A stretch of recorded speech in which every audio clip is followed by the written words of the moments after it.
the Georgia Lottery. Just about ready to play ball in New York here at Citi Field in Flushing. Big crowd, as you'd expect, for the Braves and the New York Mets. Braves beat the Mets 10 out of 19 times last year. Had great luck at Citi Field last season, a trend we hope continues in 2017. Here's how Terry Collins' Mets will line up defensively. Yoenis Cespedes is in left. Curtis Granderson is their everyday center fielder. Jay Bruce is in right.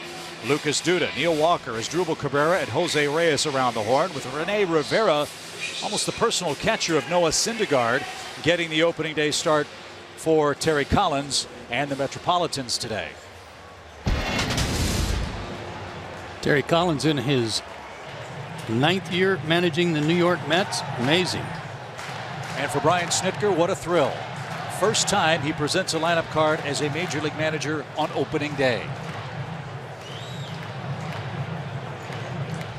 And both these managers like their ball clubs an awful lot going into the first game of this season. As they should. Braves are much improved. The Mets have been to the postseason 2 years in a row, so they think they can do it 3 years in a row. They're your quartet of experienced veteran umpires. Jeff Kellogg will be behind the plate today. He's the crew chief. James Hoy at first, Will Little at second, Clint Fagan at third. A good set of guys to start the season here in New York, and something about opening day in New York makes it mighty special too. Braves enjoyed, as I said, playing at Citi Field last year. Atlanta won 7 of 9 games against New York here at the home of the Mets. That's the overall season series. The Braves winning 10 of 19, as I mentioned. It's funny, the Mets did pretty well against everybody except the Nationals and the Braves, and a couple of teams that gave the Braves fits out west, Colorado and Arizona. They had losing records against them, but otherwise a good season for the Mets last year. 87 and 75, second place, and a wild card team they lost on a heartbreaker to the San Francisco Giants here in this park. And for New York, Joe, really a remarkable year for Terry Collins, considering how many of his star players were hurt last season. They finished 8 games behind the Nationals in the National League East, and there are many around baseball who feel that the New York Mets may win this division because of the strength of their starting pitching. I'm one of them, but it depends on the health of that starting pitching too, and how strong guys like Zach Wheeler and Matt Harvey come back from their injuries. Jacob deGrom in the same boat, although deGrom looked great this spring. And for the Braves, there aren't as many experts picking Atlanta to win the division. But I think, as you mentioned in our last telecast against the Yankees, that may play right into the hands of the Braves and how they feel about their club going into opening day. That's because of the veteran players on this ball club. They know not to toot their own horn. They know that sometimes you can sneak up on some people. They wanted to. They're very happy being hiding in the weeds a little bit, but they're very confident and talking to other baseball people. Not necessarily writers or media, but experienced baseball people. They love the Braves lineup. They talk a lot about how good this lineup could be, and again, the experience of the pitching staff too. And speaking of that Braves lineup, it's brought to you by your local Toyota dealers. No surprises. Inciarte, Swanson, Freeman, 1, 2, and 3. With Matt Kemp, Nick Markakis 4th and 5th, Brandon Phillips at second base, Adonis Garcia, Tyler Flowers, and Julio Teheran is the Atlanta pitcher. The Braves offense, after the acquisition of Matt Kemp, averaged over 5 runs a game. They'd love to get 5 against this guy today. Yeah, they really worked him over last September in a start. He only lasted 3 2/3 innings, but 14 and 9, a 2.60 ERA. He is the youngest guy to start a game for the Mets, home opener. 6'6", 240 out of Mansfield, Texas. Came over from Toronto in a deal for R.A. Dickey. That throws hard, mid-90s and up. Fastball, 2-seamer, 4-seamer, changeup, and a very hard 91-mile-an-hour slider. And the nickname Thor, you can figure out why. Yes. 14 and 9 last year. And apparently he's added a new weapon, a changeup, to go along with the fastball that averaged Joe almost 98 miles an hour. That was the average. Yeah, he didn't have what you would call an outstanding spring, but it was a good spring. In his last start, he went 6 innings, didn't walk anybody, struck out 7 guys against Houston, only gave up 1 run. So I would say that was a tune-up for him to start the season today in fine shape.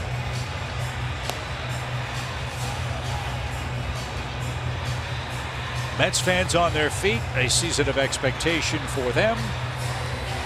They've made the playoffs the last 2 years. They'd like to make it 3 years in a row under Terry Collins, who's in the final year of his contract at the helm here in New York.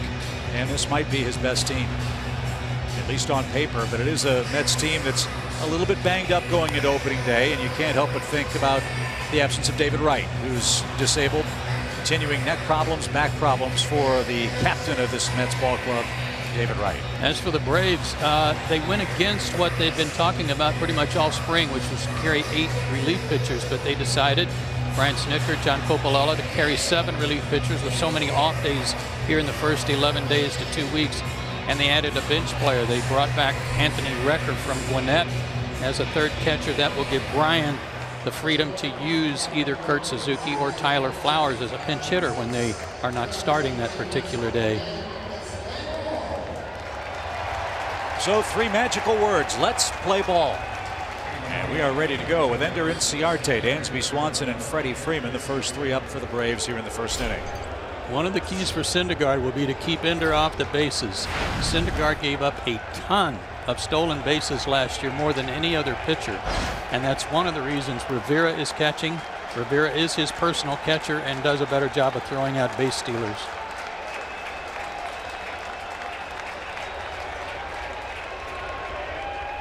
So here we go. The first pitch fouled straight back at 99 miles an hour. And on a 62-degree day in New York, the 2017 season is off and running.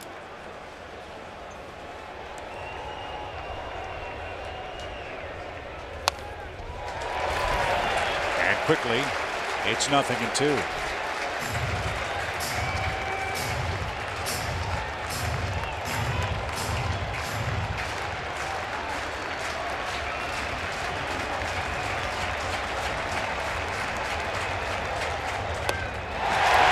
Gets Inciarte, and that's how the game begins.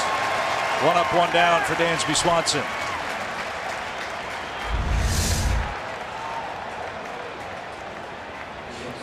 Tough pitch, biting in on your kneecaps at 91. This is a good fastball hitting team, the Braves, and that's one of the reasons he's had problems, Syndergaard, with Atlanta.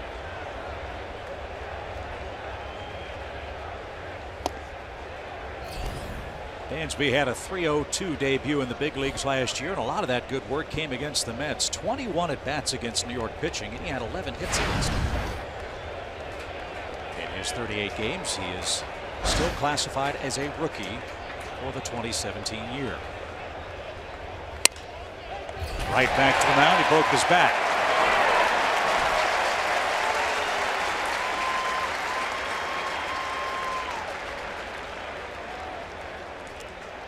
So Syndergaard, 2 outs on 5 pitches, and now Freddie Freeman's coming up.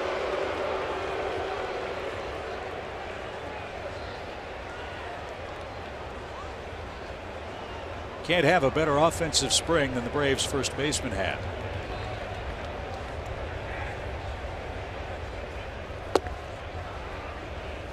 .23 hits in 47 spring at bats. Freddie, that's a .489 average. He was hitting before the World Baseball Classic. He was hitting during the Classic. He was hitting afterwards. And he hits this one high in the air to left, and Cespedes camps out. 7-pitch inning for Noah Syndergaard. We'll see if Julio Teheran can hold serve for the Braves. He makes his season debut when we come back to New York.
Julio Teheran to hopefully continue his Mets mastery. His numbers from a year ago, 7-10, an ERA of 3.21. 4 of those wins came in his last 9 starts, so he finished on a real high note. 167 strikeouts, 188 innings. And our first edition of the Ford Keys to Pitching Success today for Julio. Number 1, the Big Apple Boppers. These guys hit 218 home runs last year. That's the most in Mets history. And a large portion of those were hit in this ballpark. He's got to keep the ball in the ballpark. And familiar surroundings, yeah, we talked about how well he's pitched against the Mets, especially here at Citi Field. He should be very comfortable on a very nice day. And he should be comfortable with the opening day excitement. This is his 4th consecutive opening day start, something done only by Rick Mailer and Greg Maddux in Atlanta Braves history. There's the Mets Toyota starting lineup. No surprises. Jose Reyes leads off with all that thunder from Cabrera, Cespedes, Granderson, Walker, and Bruce, and Duda to follow.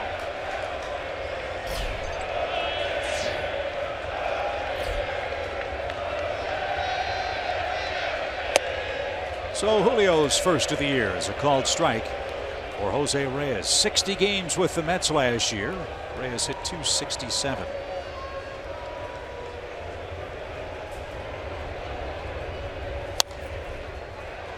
But coming over here, Chip, he gave them a chance, gave Terry Collins a chance to move Granderson out of the leadoff spot and move him around, and all of a sudden Granderson finds himself the cleanup hitter on the team instead of leading off. And Granderson cleaned up. He hit 30 home runs last year. Just missed. And 1-2 for Jose Reyes. Again, playing third base with the absence of David Wright. Reyes did a nice job over there.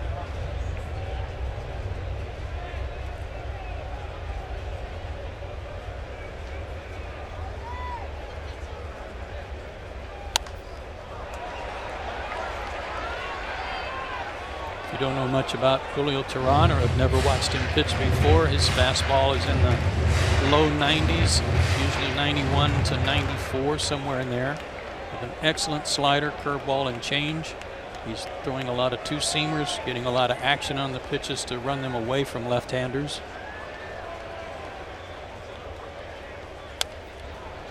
And Reyes along the bat.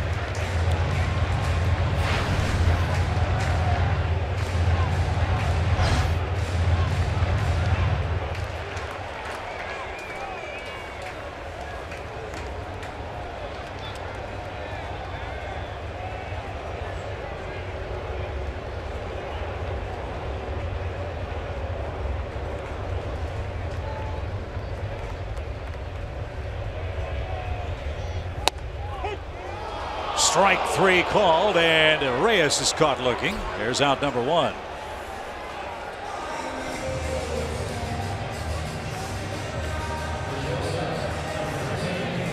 Good fastball, well located.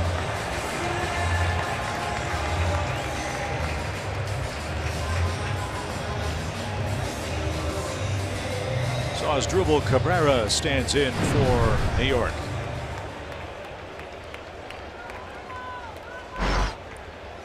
He wore out the Braves last year. Yeah, not just the Braves. What a year. 280, 23 homers.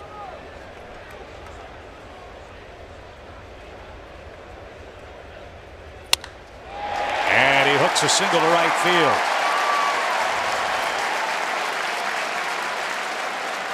So Cabrera jumps on the first pitch, and he's aboard for Yoenis Cespedes, who got a huge ovation in pregame introductions. Fastball that missed the outside target, had the middle of the plate.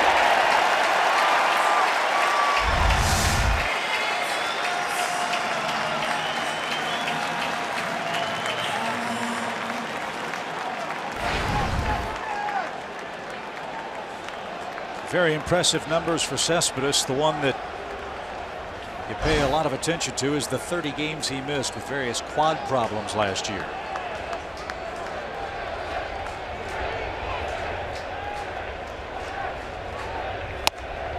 The Mets re-signed him. He was a potential free agent. They brought him back. He was a huge part of their offseason. They need him in the middle of their lineup. And if he stays healthy, he could be an MVP candidate with his numbers. No balls and a strike. Cabrera with a moderate lead at first.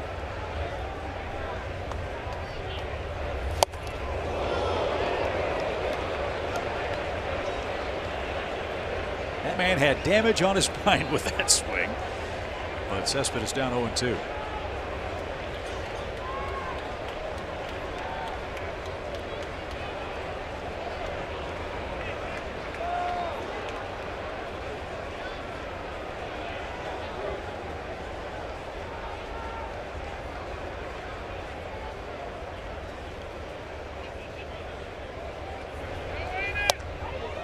One of the things that the Mets are going to try to improve on this year are their runs produced without a home run. Last year, over 51% of the runs came from homers. That was the highest in National League, certainly, and the most ever in the National League. They hit 218 of them.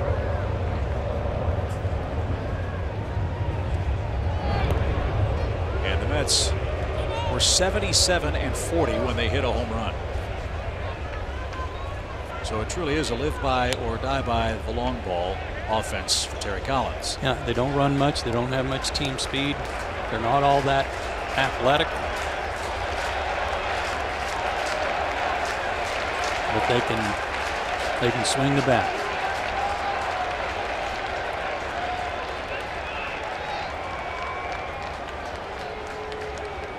1-2 for Cespedes. He spoiled a good pitch.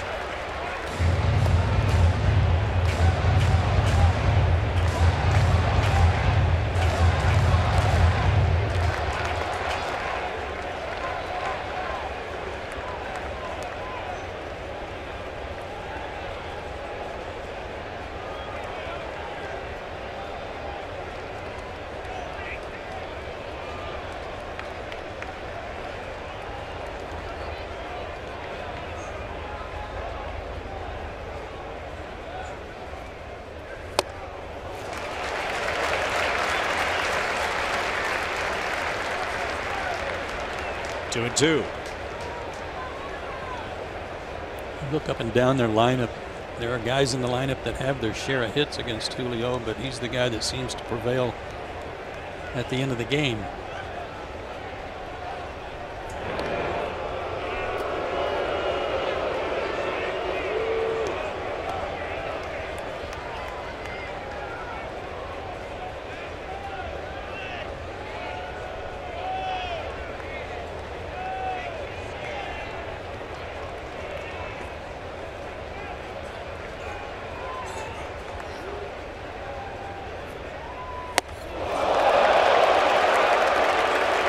Leo got ahead 0-2, but now he's run it full.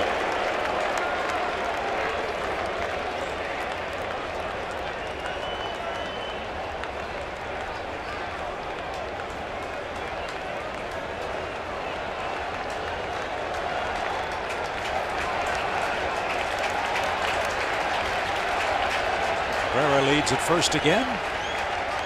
Not going. Swing and a miss. Cespedes down on strikes. Good call there by Tyler Flowers. Full count. You know Cespedes is sitting on fastball. He's wanting to put a charge in one here for this opening day crowd. They took a little off the breaking ball and got him to chase.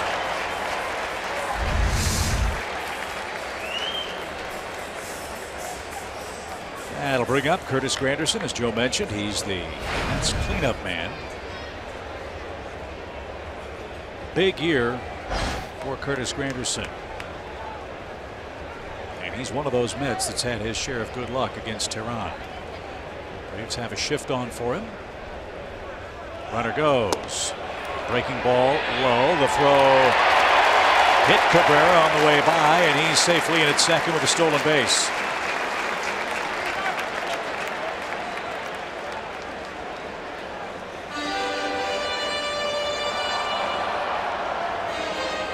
Only stole 5 all last year.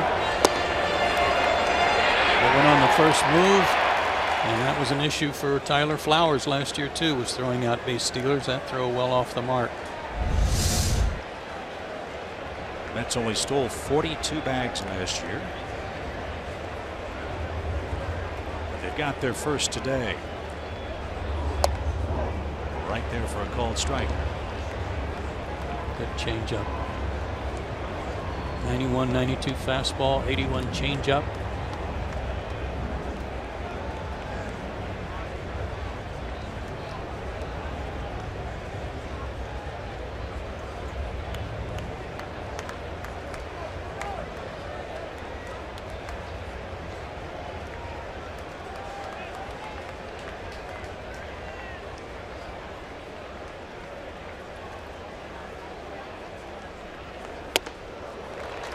Anderson, you mentioned Chip hit 30 home runs last year, but he had the lowest RBI total of anybody in baseball history who had at least 30 homers. He only drove in 59. A lot of solo shots, leadoff shots, until he was moved in the lineup.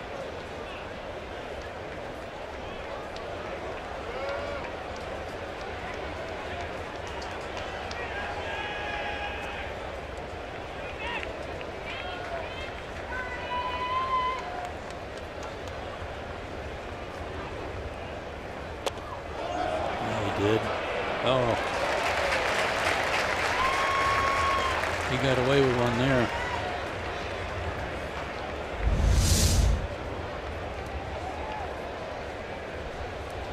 Good try. Count 2-2.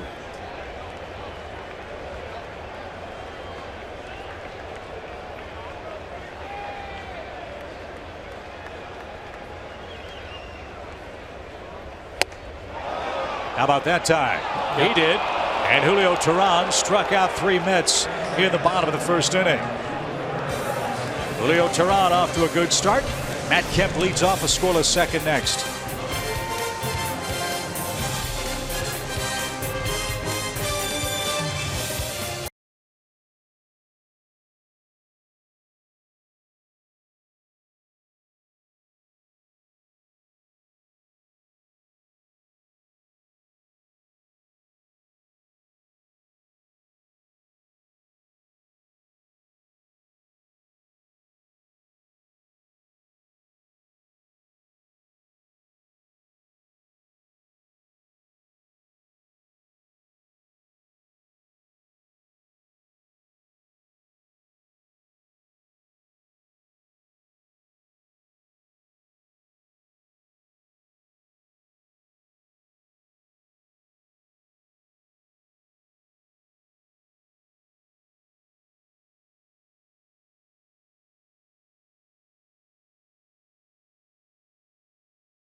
Second 0-0 score for you.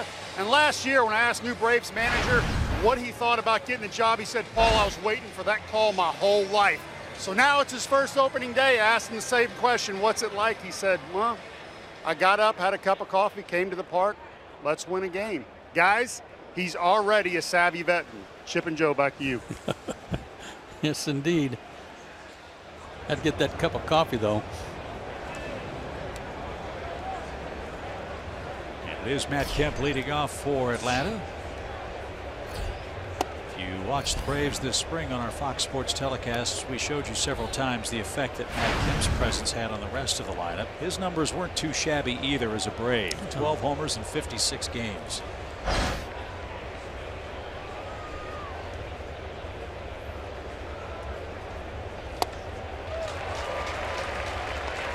This is Matt's 9th career opening day start. He's hit a couple of opening day homers in 2012 and 2009. And 10 RBIs career-wise on opening day.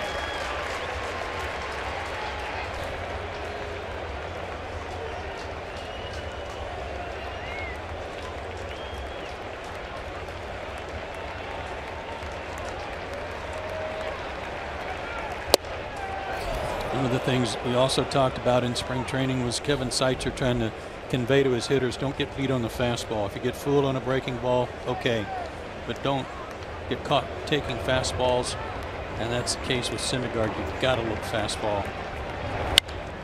Ground ball right into the shift. Walker to a knee, and there's the first out. So what happens when you, especially behind in the count on a guy like Syndergaard, is like that slider that he threw in Ciarte. You're geared up for the fastball. That slider's hard to lay off and hard to stop your swing. 98 will do that to you. I'll bet. 10th career opening day start for Nick Markakis. 12th career opening day appearance for the Braves. Of course, much of Nick's career spent with the Orioles.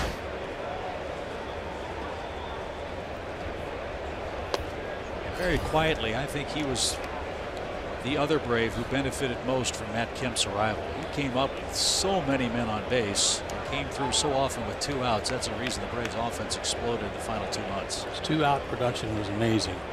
89 RBIs overall.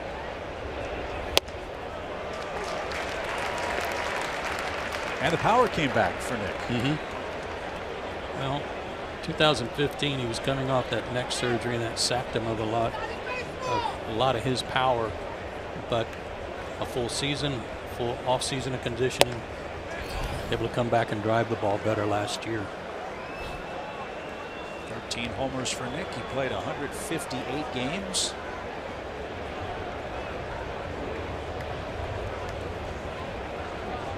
And now a 2-1 count.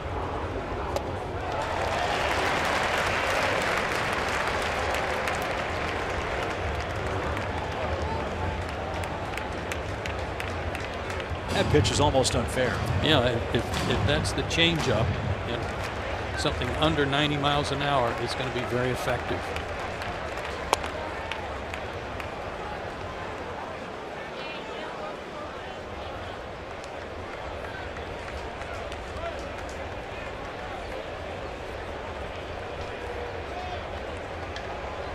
Brandon Phillips ready for his Braves debut, but first the payoff pitch. Was ready for it, fouled it away.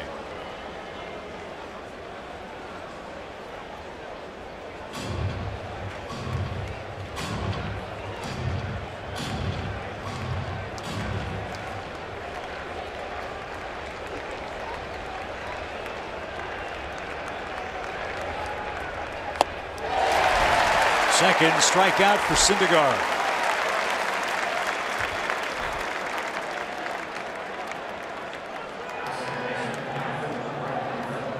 Two away for Brandon Phillips.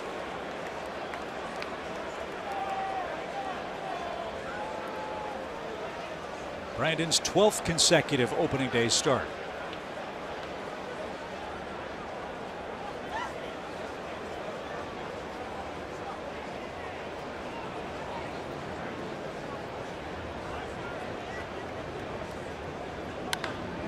Right back where it came from. He was ready for the fastball, and there's the first hit of the year for the Atlanta offense. Brandon's had some luck against him too. He's now 4 for 11 against Syndergaard. Fastball again. Target missed a little bit by Syndergaard too. Supposed to be a fastball away, had the middle of the plate, and Brandon jumped right on it. First pitch. First hit in the Braves uniform. Adonis Garcia, the Braves' third baseman, batting 7th, coming off a 14-homer year. Let's see how frisky the Braves decide to get even with 2 outs with Syndergaard on the mound. Well, one of the things they've tried to help Syndergaard with, and he's got a decent move over there to first. He's got quick feet, and they've started pitching out more during the spring to help him. But 48 stolen bases allowed. That's 18 more than Jimmy Nelson, who was second. Mostly because of the deliberate nature of his pitches to the plate. But now Rene Rivera, much better at throwing out base stealers than Travis d'Arnaud. 1 ball, no strikes. And a chopper hit toward Reyes at third. He'll flip to second in time. And the inning is over. No runs, a hit, 1 left. Home second coming up.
To the Braves-Mets rivalry here in New York last year, and maybe the catch of the year for the Braves.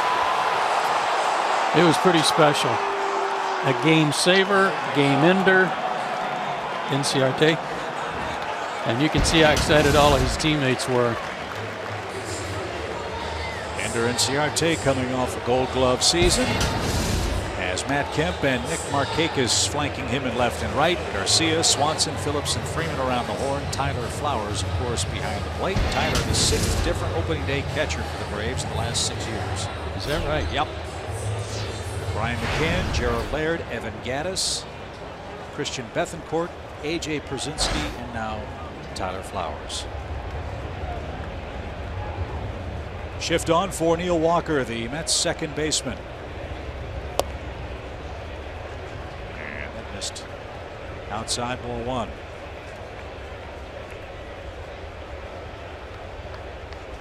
He too was going to be a free agent last winter, but accepted a qualifying offer from the Mets instead for a 1-year, $17 million deal. Almost a no-brainer for a man coming off off-season back surgery, which was well for Neil Walker. Without back surgery. Right. Played 113 games last year.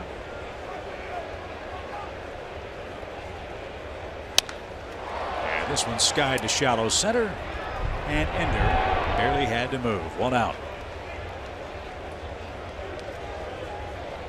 Here's Jay Bruce.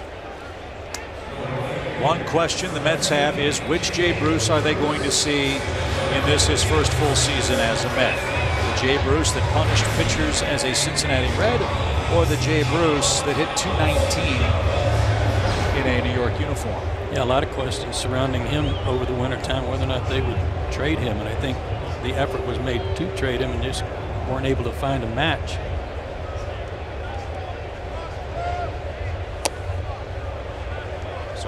for a man that had the quote-unquote bad year.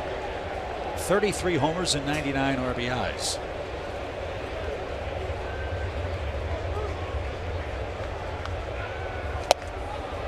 Well, one of the things that contributed to that was, and to his career, is playing in Cincinnati, and that short porch in right field certainly benefited him.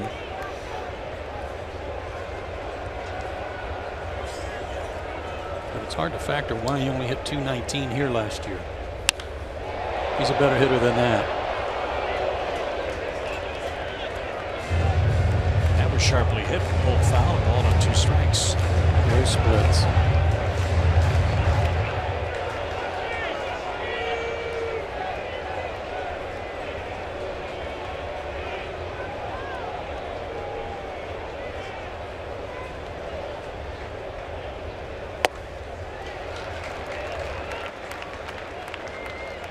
Two and two.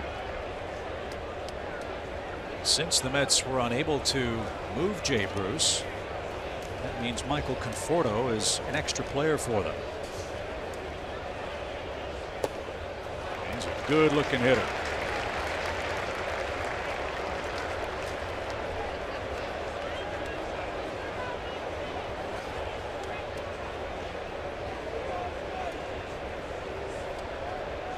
Julio's had his share of deep counts already in the game. He's about to make his 28th pitch.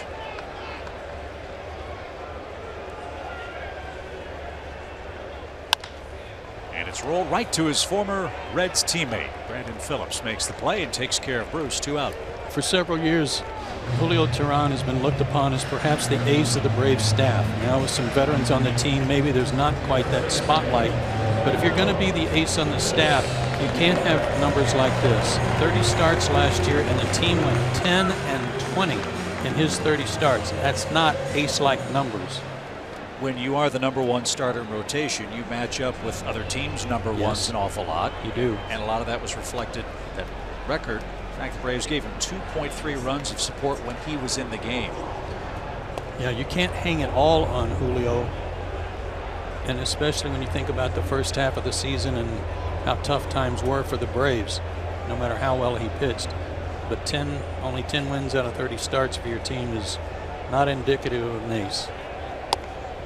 And the Braves didn't have a double-digit winner in rotation last year. Remember, Mike Fultonevich led the club with 9 wins in the starting rotation. Lucas Duda, the Mets' first baseman.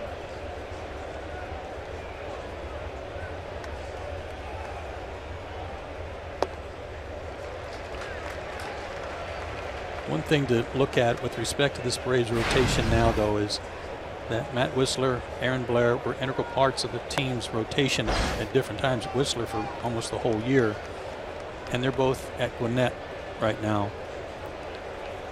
Still just a phone call away, but with the addition of those 2 guys and Jaime Garcia, a lot more experience and a lot more success, historical success. And I would venture a guess that Brian Snitker and Chuck Hernandez would love it if Teheran, Dickey, Colon, and Garcia approach 800 innings. If they do that, then it's been a very successful year.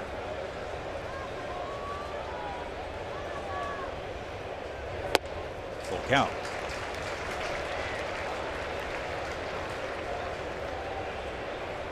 Duda, another oft-injured Met last year. He played just 47 games. Wrist and core muscle surgery this past offseason. And nursed a sore hamstring this spring.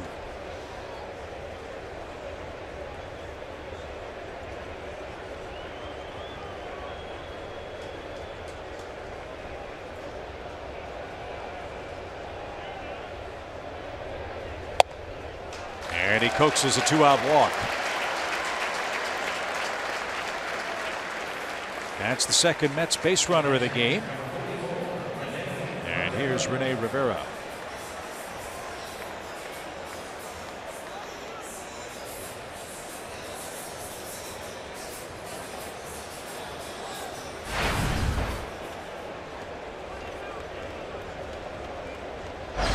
Travis d'Arnaud is the #1 catcher for New York. But Rivera and Syndergaard are matched up when Noah pitches. And a slider strike. I like these first pitch slider, first pitch changeup, breaking ball choices by Tyler Flowers and Julio, especially the first time through the order.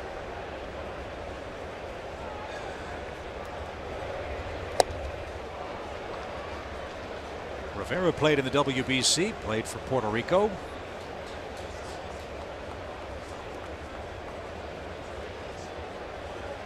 And he's quickly behind 0-2. Teheran struck out 3 Mets in his first inning of the year.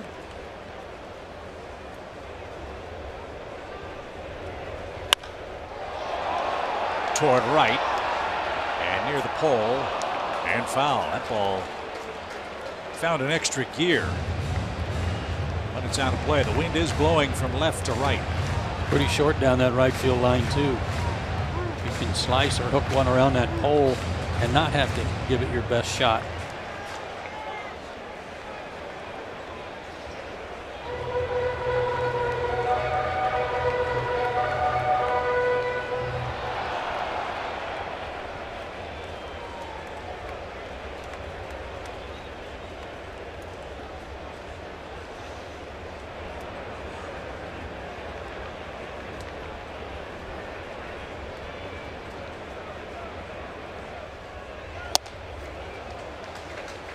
He's got a good fastball today. He does.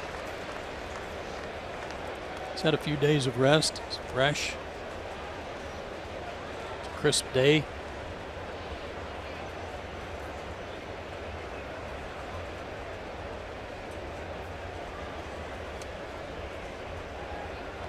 And now the 1-2 is hit high in the air to left.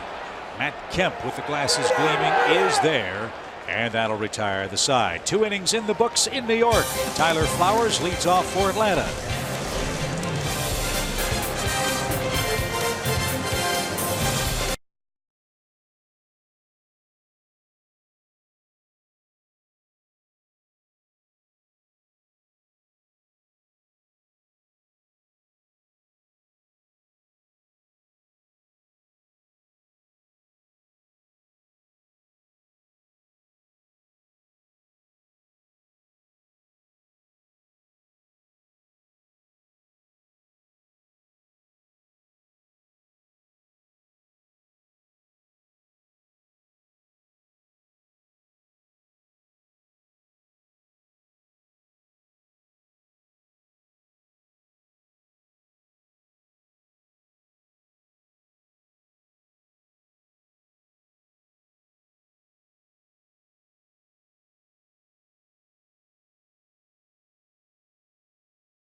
Is sponsored by Delta Airlines and your local Toyota dealers. Let's go places. With Joe Simpson and Paul Bird, Chip Carey back in New York, we head to inning number 3 where Flowers, Teheran, and Ender Inciarte are coming up. Mets have had their share of injury problems, as you talked about, Chip.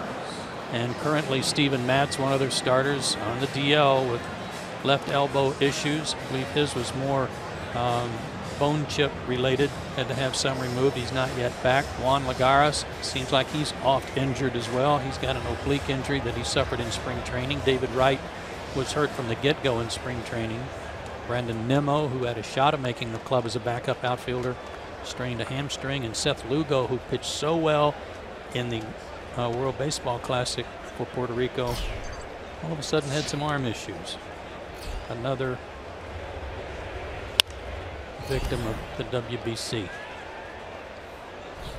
Tyler Flowers pops the pitch to the right side, foul for a strike. One guy that is healthy for baseball fans in Atlanta, Zach Wheeler. He's back and he's in rotation. It's been a long road back for that young man. Yeah, he got a big hand today from Mets fans also. Sharply hit to Granderson in center. Flipped the shades down, made the play without trouble. One out.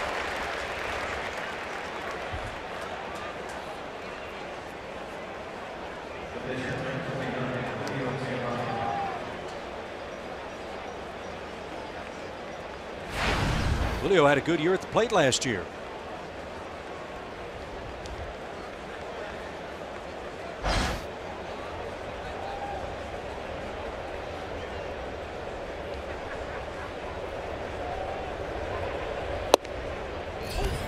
Yeah, 204, a couple of doubles, or a double rather, and a couple of RBIs. And as always, double figures in sacrifices. He had 11. I was amused writing some of the notes down on him today. He's 26 years old now, but over the last 3 to 4 years, he's gone from 6'2", 185, 6'2", 190, 6'2", 195, and this year he is 6'2", 205. So at the age of 26, he's filling out. Well, I was going to say, at that current progression, he's got a great future in broadcasting. Yes, he does. He sure does. But he's a third strikeout victim, 2 outs, and we go back to the top and enter Inciarte. All right, first time through the lineup. I would have guessed now the butterflies are gone, right? Well, and the anxiety of wanting to get a hit your first time up, you know, get off to a good start.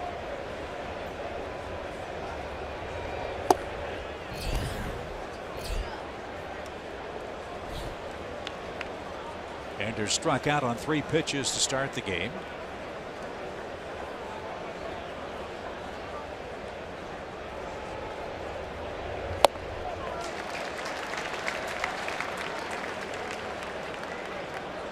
That pitch is going to be a big weapon for Syndergaard. Already you can tell how much trouble hitters are having with the changeup. Look how far Ender was out on his front foot for that.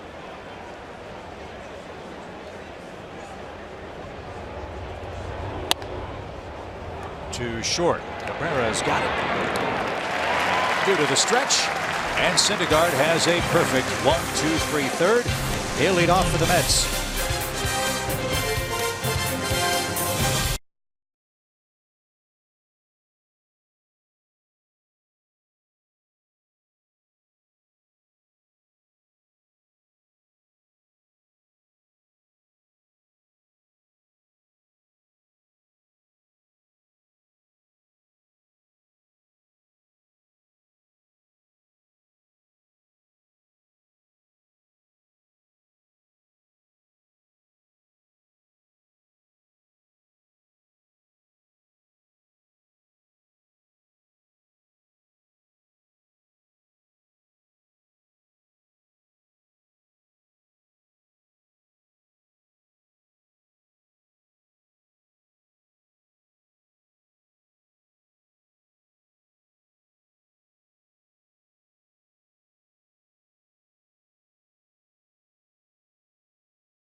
Road to SunTrust Park is presented by Georgia Drives Chevy.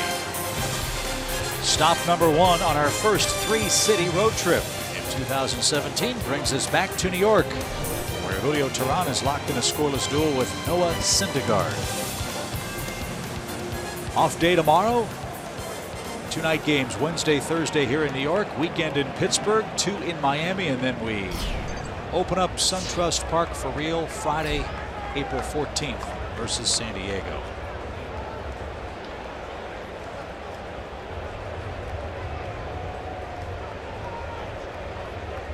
Can't just lay one into Syndergaard. He hit 3 home runs last year. And has 4 in his career. He has a ways to go before he catches Madison Bumgarner, though, doesn't he? Did you see the 2 he hit yesterday? The last one, the moonshot.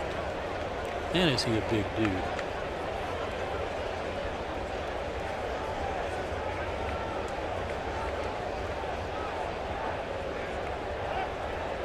So is deja vu all over again for Bruce Bochy. You have Madison Bumgarner hitting homers, pitching well, but the Giants bullpen collapsed 3 times in the game against Arizona yesterday. Not a happy debut for Mark Melancon, the new Giants closer, as Arizona came back and beat him 6-5 yesterday.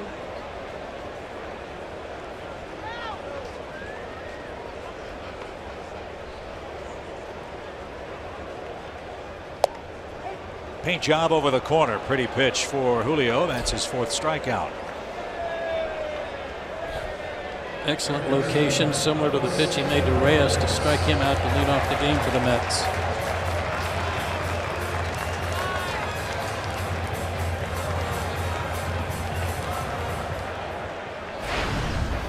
So now we go through the Mets lineup a second time with Reyes and Cabrera with 1 out.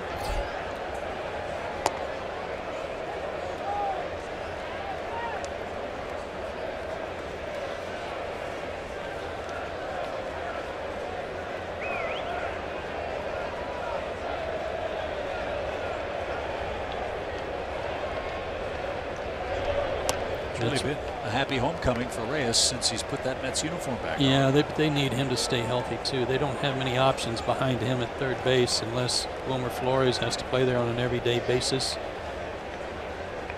They need him to stay healthy. They need his legs healthy and give them at least one element of speed where he might be able to swipe a base or 2.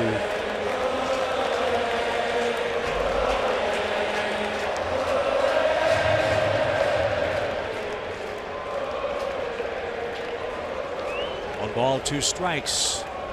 Top of the 2 o'clock hour on opening day in New York.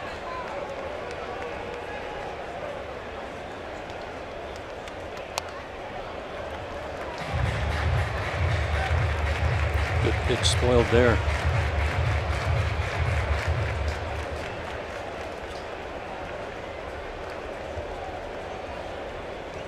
Haven't been many quick outs yet for him.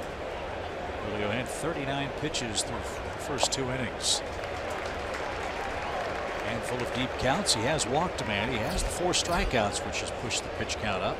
And now he'll have to throw a 5th to Reyes here with 1 out.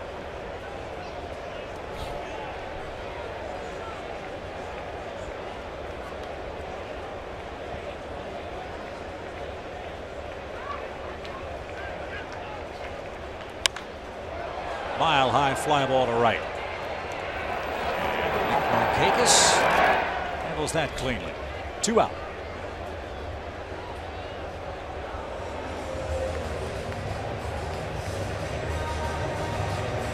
I'm talking about Julio Teheran and referring to the ace factor. Well, he has been the ace. That's why this is his 4th straight opening day assignment. Typically, your ace goes first. And he has, and he's pitched well in these opening day assignments. A 2.50 ERA in the first 3. He's gone 1-1.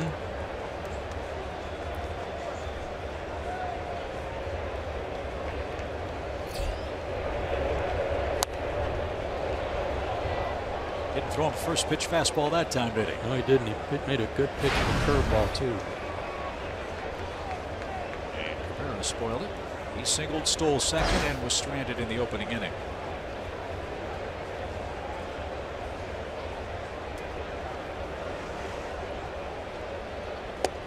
You saw his numbers from last year, beginning with Cabrera through the middle of their order. Home run totals of 23, 31, 30, 23, 33.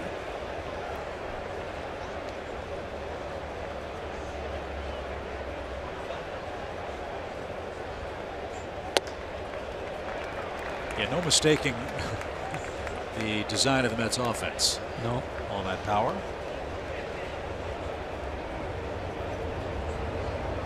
Cabrera's hit 107 homers since 2011, fourth highest total for an active big league switch hitter. And he shoots another one toward right. That one's going to drop in front of Markakis, and Cabrera's off to a 2-for-2 start to his season.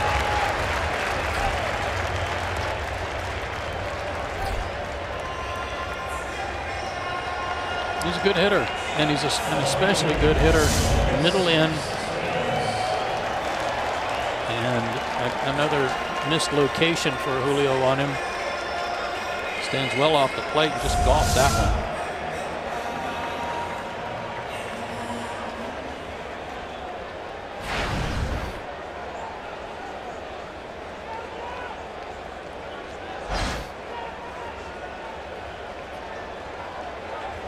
It's another chance for Cespedes, who struck out swinging his first time up.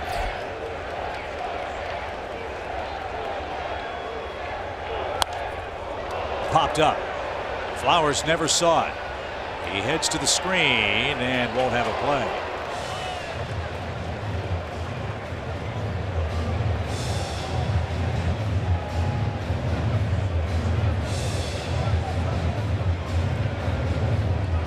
Collins raving about Cespedes and his work in spring training, that after signing that big deal with New York and coming back to the club, he didn't coast through spring training. He actually worked harder and played more.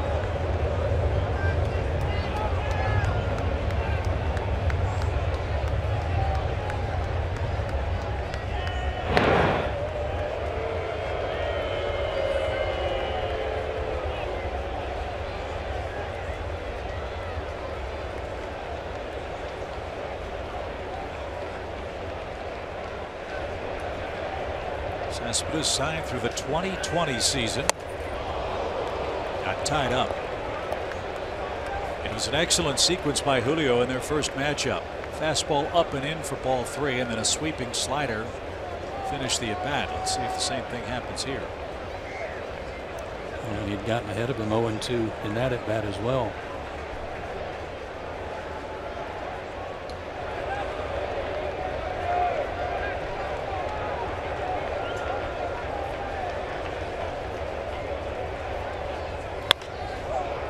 In the air toward right.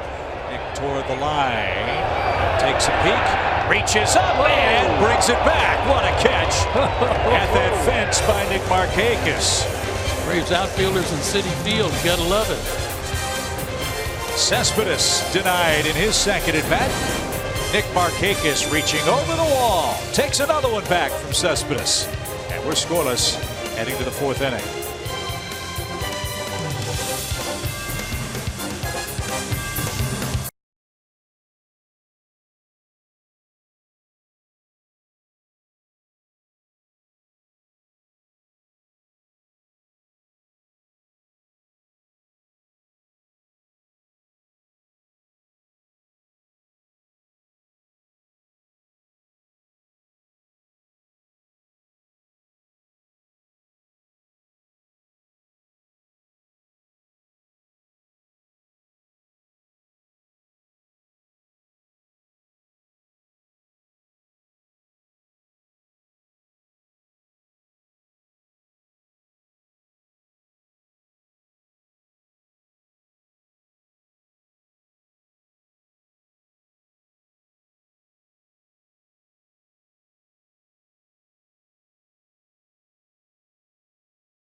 Twins. Yoenis Cespedes' second at bat of the day, and now the Braves 2, 3, 4 hitters are coming up. Dansby Swanson, Freddie Freeman, and Matt Kemp.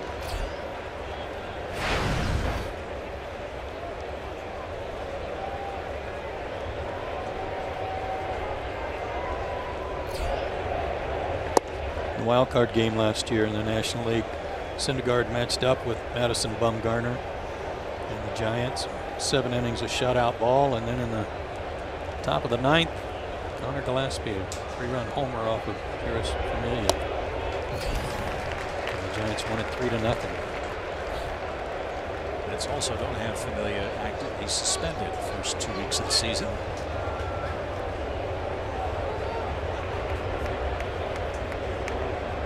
Addison Reed will be the Mets closer until he comes back. All the way to the backstop, evens the count.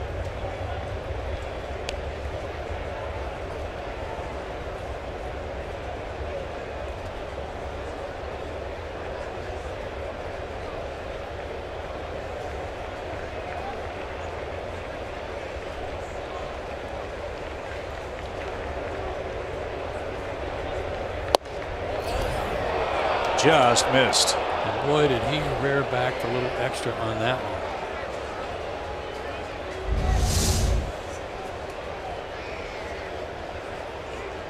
Just wide. That modified windup, he can still throw the ball 99 miles an hour.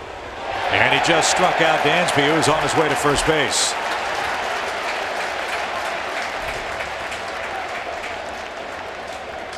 That looked like a cutter.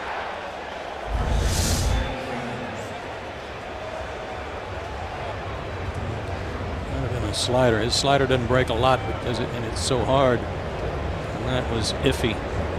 Yeah, the pitch before I think might have been a better pitch. It might have been. You're right. So 4 strikeouts. Here's Freddie. Freeman flied out his first time up.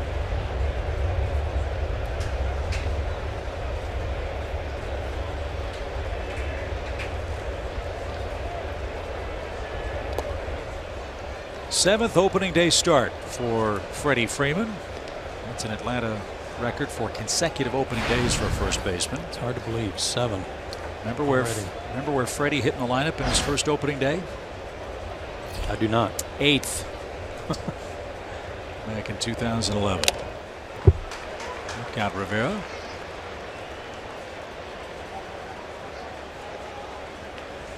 It's a pretty good lineup, though, it seems to me. I know he wasn't going to hit third. I know who was hitting third.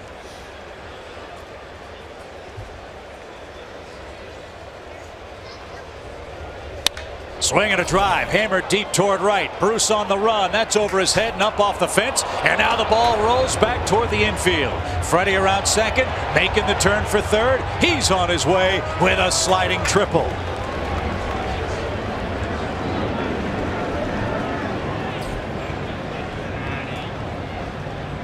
What a great swing he put on this, and a lot of top hand. Thought for a second he might have a chance to get out. Fastball leveled off on it. And now Bruce is chasing it, but it hit right at the base of the wall under that padding that I talk about so often. That's not padded, that's just either concrete or steel. Came off like a bullet and right past Bruce.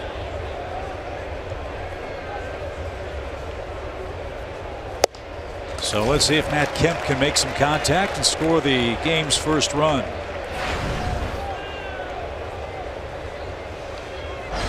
By the way, Freddie Freeman had 6 triples last year.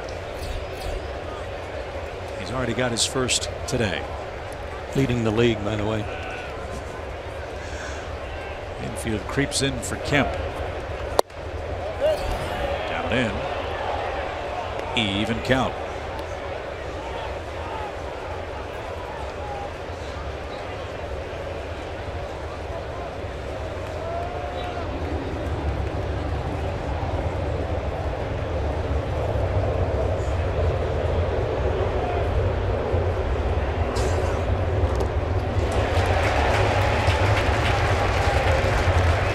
One and two.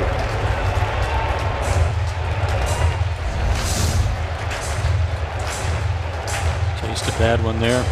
Infield is in. They're not all the way on the grass. They're about halfway. It'll be interesting to see if Freddie Freeman is going on contact here, knowing how hard runs are to come by against Syndergaard. And if Matt can put it in play.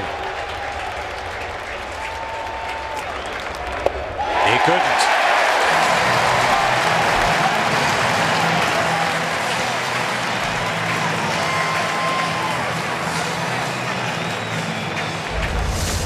Big strikeout for Syndergaard.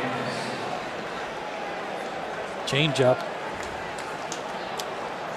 Taste a breaking ball the pitch before. Well, this is the situation we talked about with Nick earlier in the ball game. Markakis had 70 RBIs while hitting with runners in scoring position. 32 of those 70 came with 2 outs.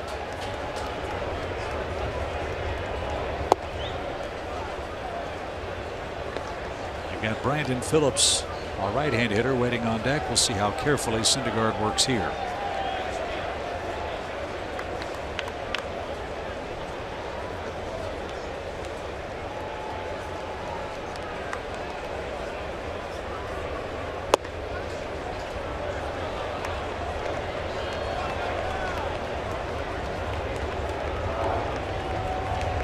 A lot of two-seamers.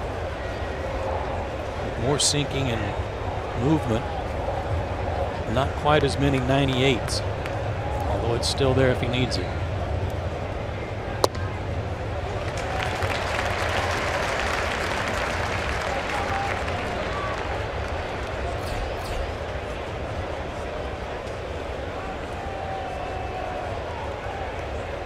Phillips awaits his fate, as does Nick Markakis. Freeman at third after a triple. 2 outs.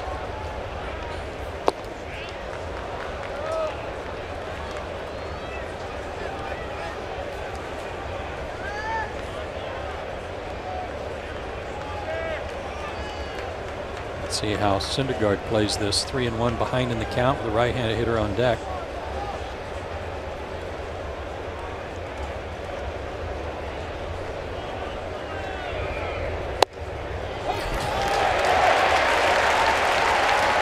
Full count. As I said, it's there if he needs it.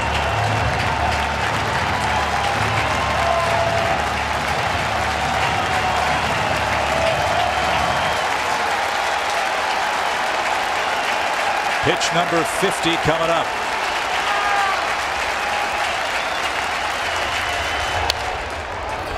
And Nick spoiled it.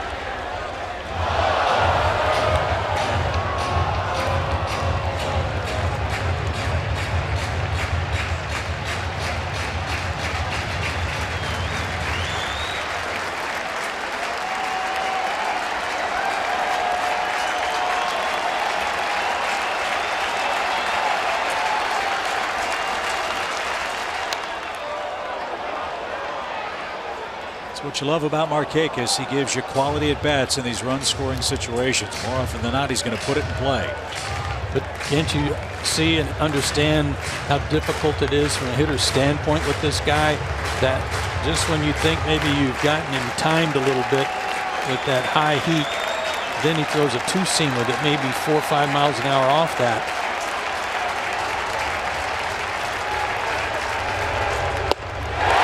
Strike him out. Nothing to eliminate from the arsenal of Noah Syndergaard through 4 innings. Freddie Freeman left stranded at third base. Syndergaard with 6 strikeouts. And our scoreless duel on opening day in New York continues.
4th. I have to let you know that Noah Syndergaard just threw the fastest opening day first pitch ever recorded, 98.3 guys. But what's so impressive about him today, for me, the slider and an improved changeup. Back to you.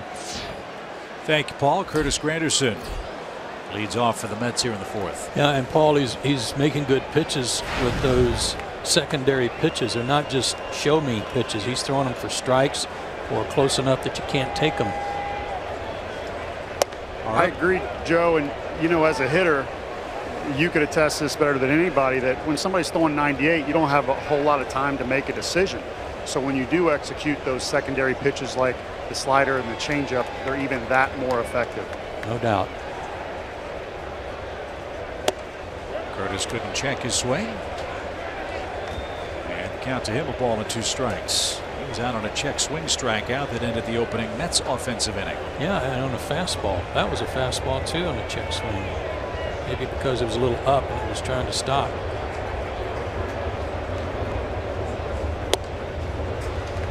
He is a deadly low ball hitter, especially down and in.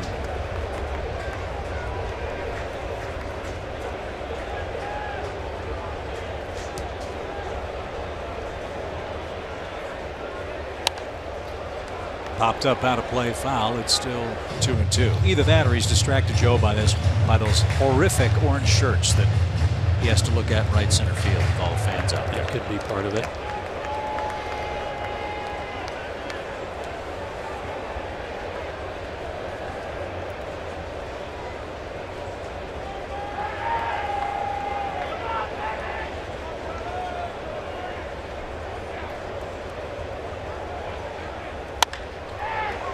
Adonis can't handle it. And Granderson's aboard to start the inning.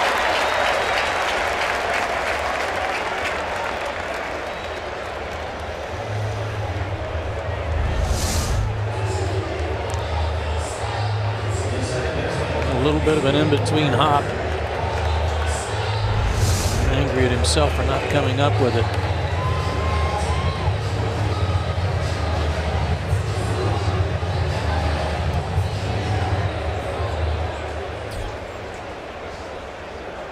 Granderson's credited with an infield hit. Here's Walker. He popped out his first time up.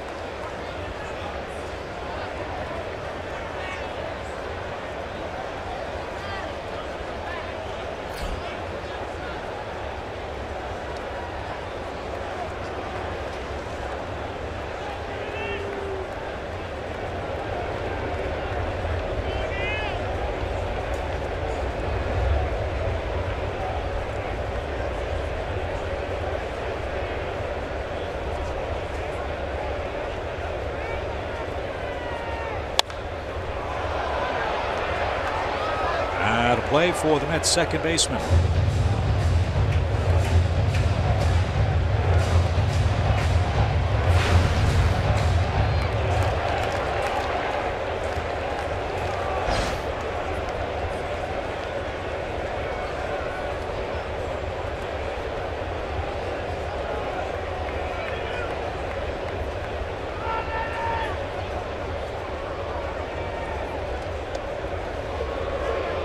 Another dangerous Met hitter. A surprising deal last year when he was traded to the Mets from his hometown in Pittsburgh. But put up some good numbers when he was healthy. Like you said, they just got to keep him in the lineup. Their depth lacking, much like the Braves. No balls at a strike.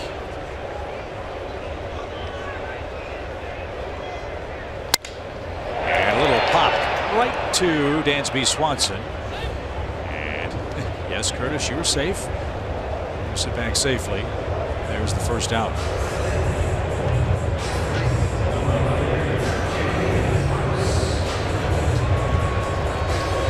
Good pitch by Julio, sawing him off. He's got a good fastball, like you said, and using it to both sides.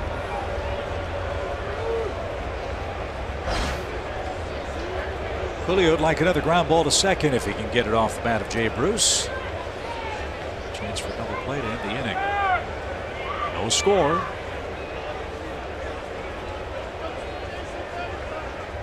And that one all the shortstop. Anderson easily into second base. That's a very wild pitch.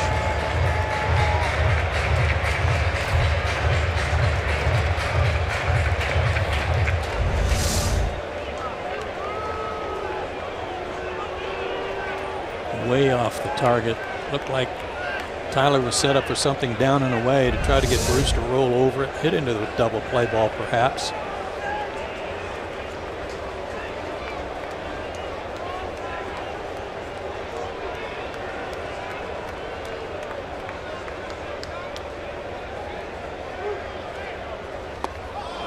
Oh yeah. 70-mile-an-hour thing of beauty.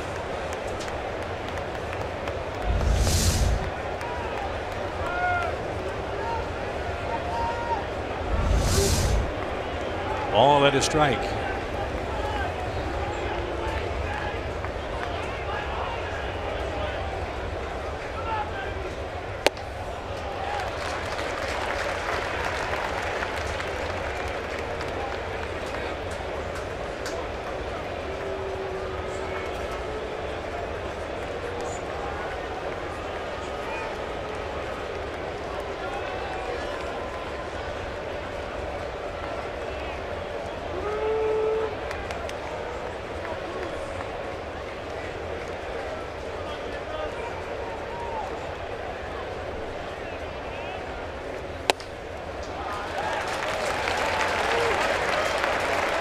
A little high, I guess.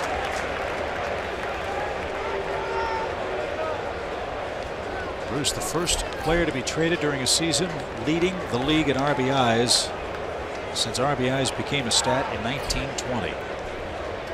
I wouldn't give in to him here. Now with Duda on deck and a slow runner.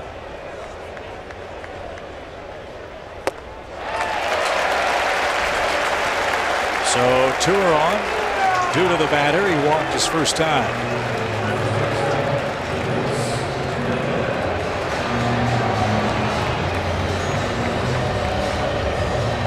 Trouble is Duda's had some luck against Julio. Maybe that's why he drew a walk his first time up. 7 for 23, couple of homers.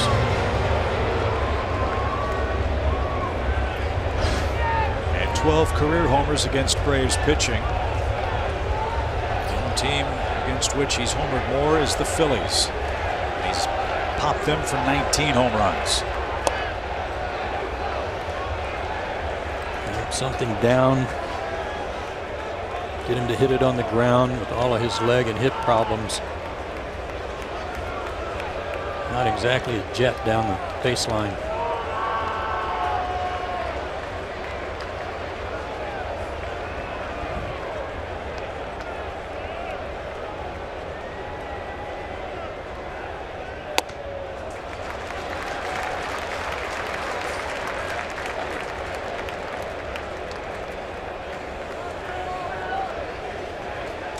I don't know if it's just in his head a little bit, but ever since that wild pitch, he's been up in the zone.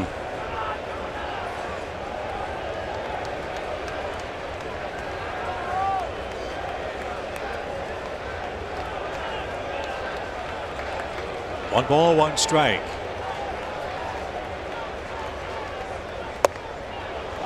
Pretty pitch. Beauty. Backdoor breaking ball. Right where Tyler Flowers wanted it. Nice job by Tyler to frame that too.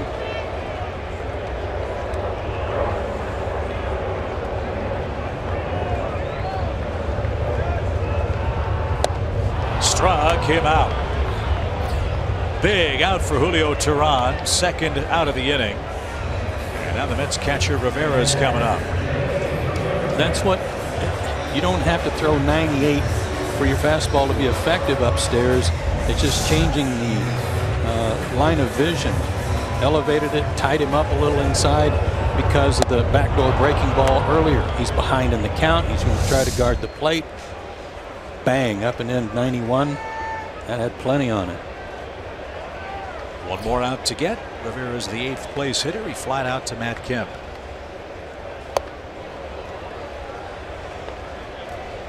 Julio looks to be a man on a mission right here. It's twice he started Rivera with a breaking ball and got a swing and a miss.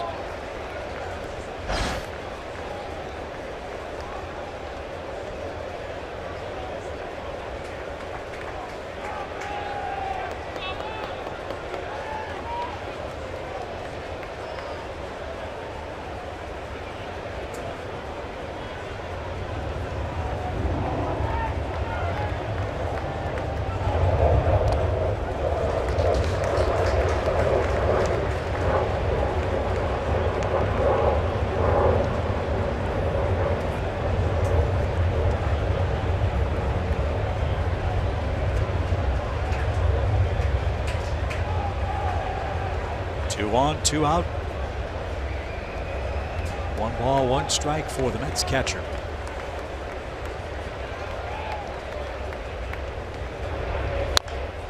A little roller to third. Adonis has it, steps on the bag, and Tehran pitches out of a 4th inning jam. The Mets strand a pair. We head to the 5th. No score in New York.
Three teams over 30 days with Braves, Hawks, and now Atlanta United all month long on Fox Sports South and Fox Sports Southeast, presented by Cook's Pest Control.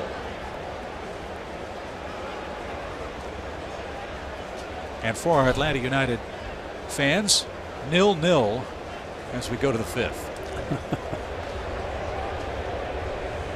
And Brandon Phillips will lead off. He picked up the first Braves hit. First pitch rocket right up the middle.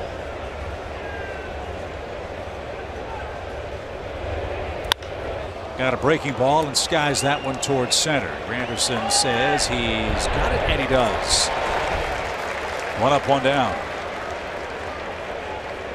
Syndergaard 6 strikeouts. Julio Tehran with 5 strikeouts on opening day. Noah's thrown 53 pitches so far today.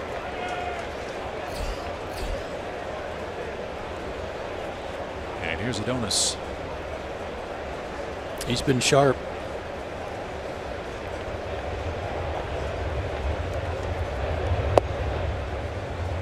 No walks, and I don't remember any 3-ball counts.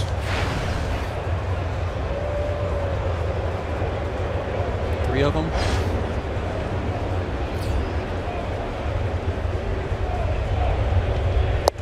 Yeah, I just went to a 3-ball count on Markakis before striking him out in the 4th.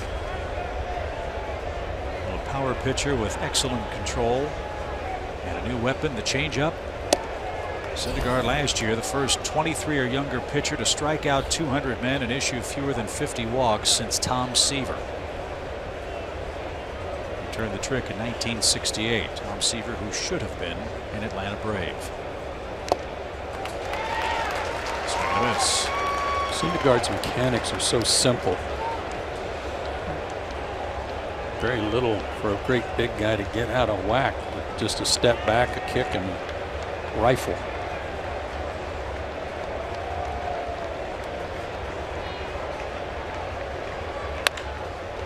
Back to the mound. Easy flip to first. There's out number 2.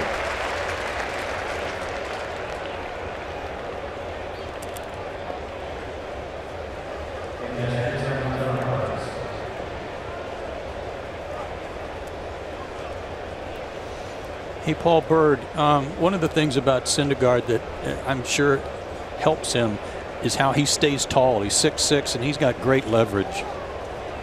Yeah, he does, and you know, not everybody can do that. We were Chris Young, same way, and he didn't throw very hard, and I remember hitters would constantly come back to the dugout and say it's at such a downward angle. It's in and out of the zone. I have to be perfect to hit that line drive or that good double in the gap, so you're absolutely right. It's a game of angles, and if you're 6'6", 6'7", ought to use it. Definitely throwing downhill.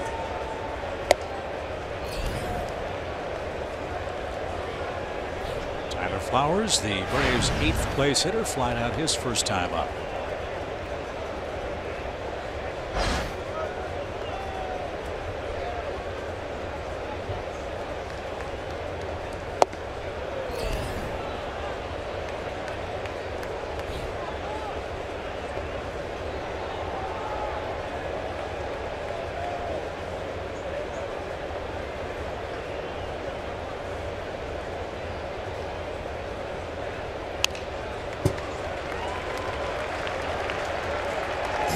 Now it's 2-2.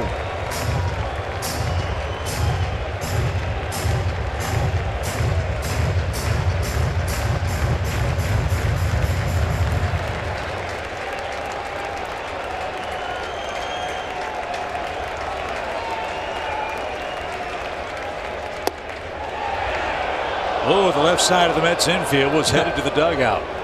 So is a guy standing in the middle of the infield.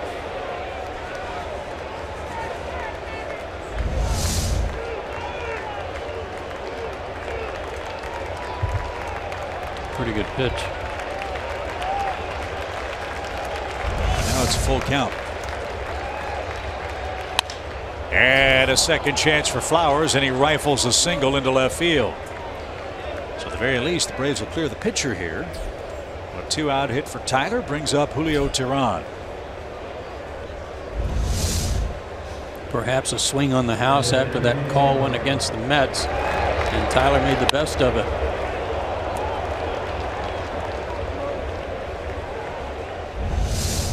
He was swinging the bat really well at the end of camp. And again, we've said before, but in great shape.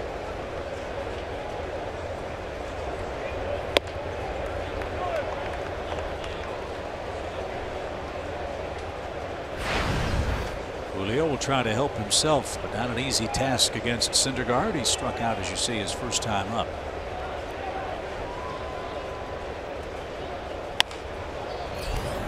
Deep short.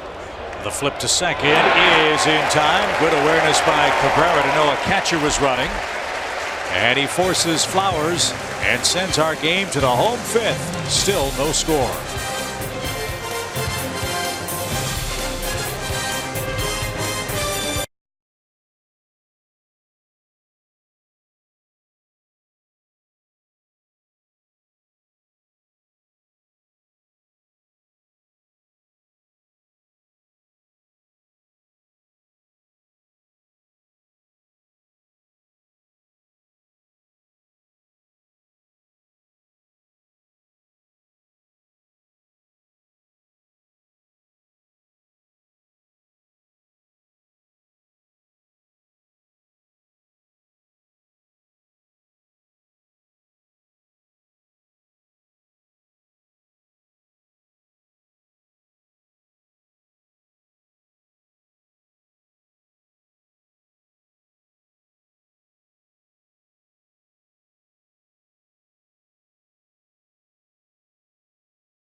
Reviews, rave reviews for SunTrust Park after our exhibition with the Yankees. Opening week starts Friday, April 14th through Thursday, April 20th. The Padres and Nationals are the first two teams into SunTrust Park. Hope you'll join us for our inaugural year at the Braves' new home. Go to Braves.com/tickets today and get your seats. I know I sure enjoyed that game Friday night with the Yankees, and what struck me was how full the ballpark looked with 21,000 people in it, and how close to the action everybody was. Great place. And I was talking to John Shambi, who's here doing the game today, former Braves announcer, who said that he was talking to some Yankees players in Tampa yesterday, and they were all raving about it. Well, everyone's raving about the pitching in game 1 of the season. Our Georgia Drives Chevy game summary. Tehran matching Syndergaard pitch for pitch. And they'll lock up here in the bottom of the 5th inning. Syndergaard struck out his first time up. And Julio's first of the inning misses upstairs. Julio's had to throw a lot more pitches, though. It was number 77.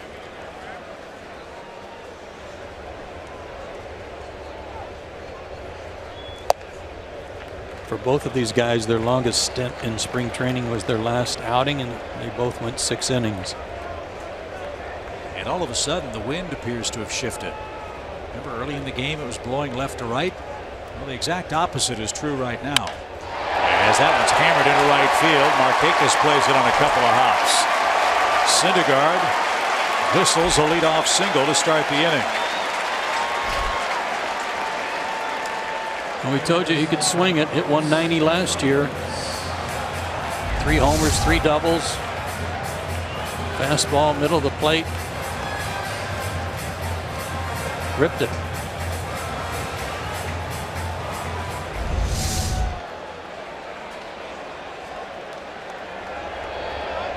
Now Reyes, the batter, 0 for 2 with a strikeout.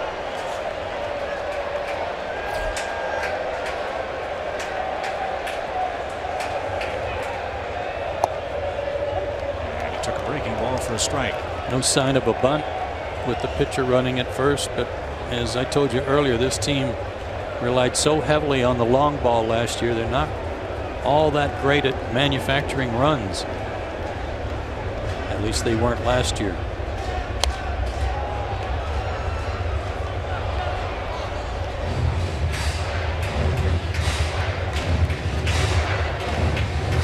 As you mentioned, 51% of the Mets' runs came as the direct result of a homer last year. They have 4 hits in today's game, but no runs. 0-2 the count.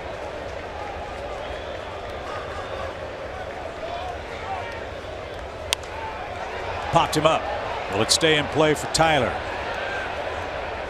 No such luck.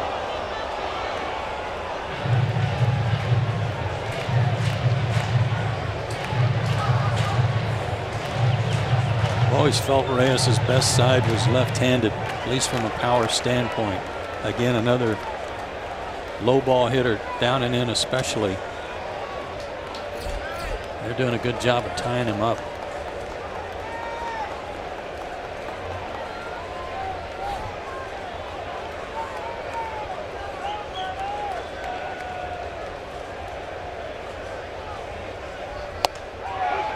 Struck him out looking again.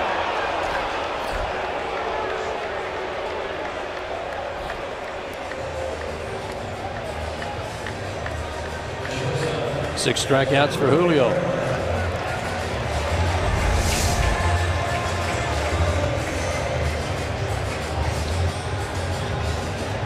Maybe a little generous. It's all right. Well, let's see if he can solve this man. Cabrera's single to right twice.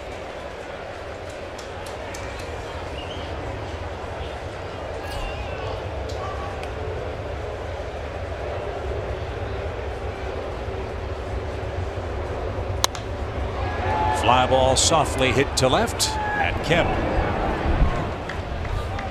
2 outs. Braves will have the top of their order coming up in the 6th inning, and at this point, Syndergaard's had to spend the entire frame running the bases. We'll see if that has any effect on him. But you still have to worry about the man in the batter's box, Yoenis Cespedes. Orioles handled him. He struck him out. And Nick Markakis reached over the railing and the fence in foul territory last time up and brought it back for an inning-ending flyout. Yeah, that was a great catch.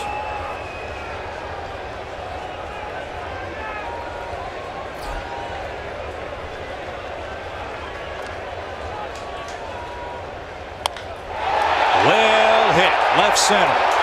Ender Inciarte to the edge of the track, and now a step onto the track makes the play, and that retires the side. 6th inning, top of the order. No score in New York.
At Citi Field in New York, time for our Zaxby's indescribably good play, and it was the play of Ender Inciarte after the All-Star break that we're going to focus on today. His National League ranks in average, top 10, on base percentage, top 10, hits, third, and runs tied for second with 59, and that's because all those guys coming up behind him were doing such a good job of driving him in. He scored 85 runs in all for the season, and remember, he missed a month early in the season with a bad hamstring. Missed 26 games with that hamstring. Played in the first 3 games and then got hurt. So those numbers, as terrific as they were, could have been even better. And I wonder if the catch he made against Cespedes last year here really cemented his status as the Gold Glove winner. Quite possibly. I was just thinking, I wonder how many guys have won a Gold Glove who started the season playing a different position than where they won the Gold Glove. Because if you recall, Malik Smith was getting a lot of the playing time in center early.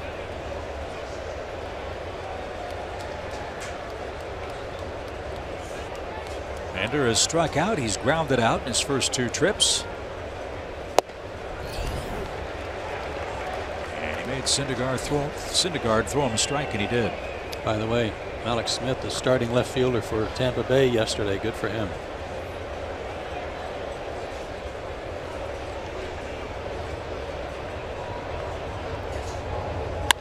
Sharply hit, but Walker hardly had to move. Ground ball out, first of the inning. It's always fun to come to New York. This town evenly divided between Yankee fans and Met fans. And talking to the Yankee fans, many of them jumped off the bandwagon. Oh, they're terrible. I mean, well, Therein goes the 22-7 spring training record, or whatever it was. Tampa Bay beat him 7-3. Masahiro Tanaka got roughed up in the first inning, and the Yankees couldn't catch up. Yeah, I don't think he gave up a run all spring. That's foul by Dansby, and he's behind 0-2. Already, though, some swings here. Beginning the third time around on Syndergaard, but that barrel of the bat getting out there a little quicker on him.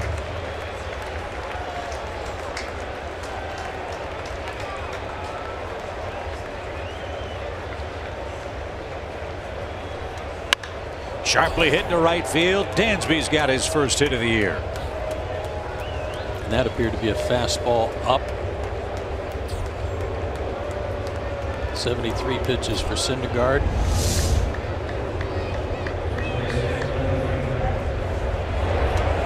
And a good swing by Dansby, taking it the other way.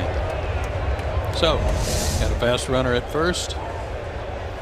See if they leave him there while Freddie hits. Freddie tripled off the right field fence his last time up.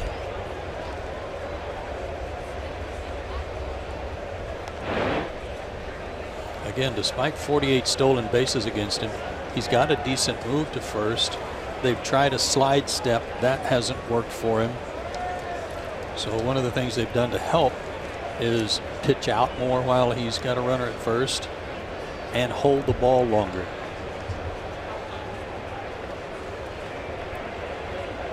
Dansby stole 3 bags last year for the Braves.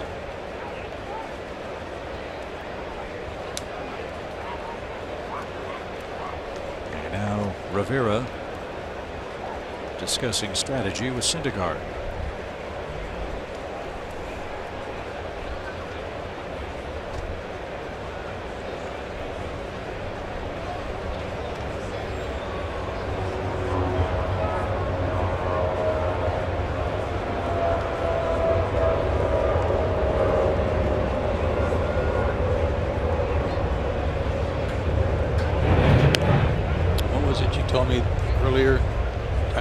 Was the 7th different starting catcher. 6th in 6 years. 6th in 6 years. Syndergaard is the 7th in 7 years different starting pitcher on opening day for the Mets.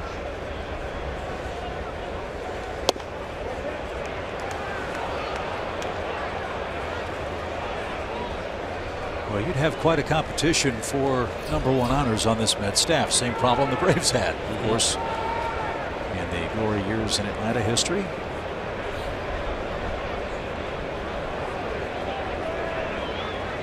1 ball, no strikes. And a shot up the middle for Freddie Freeman. Dansby around second. Granderson late to get to the baseball, and Atlanta's got him at the corners with 1 out as Freddie Freeman's 2 for 3 on opening day. That was an alteration in his delivery out of the stretch. It was kind of an abbreviated delivery, and it wasn't a good pitch. Looked like his slider left it up a little bit. Freddie didn't miss it. So I'm sure one of the things they're trying to guard against is having him change too much with slide steps and what have you that alter the way he throws. That to me was a mistake there, and Freddie made him pay, and the Braves are in business. Needs some contact from Matt Kemp. He struck out with Freddie at third base in the 4th inning. Now he's got Dansby over there with 1 out.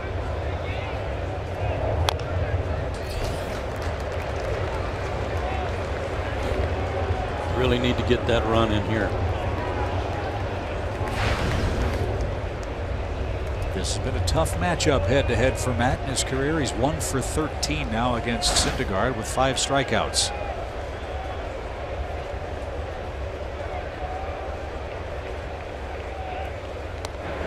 He was in the film room, video room early today, watching some of his at-bats against Syndergaard and see how he pitched him.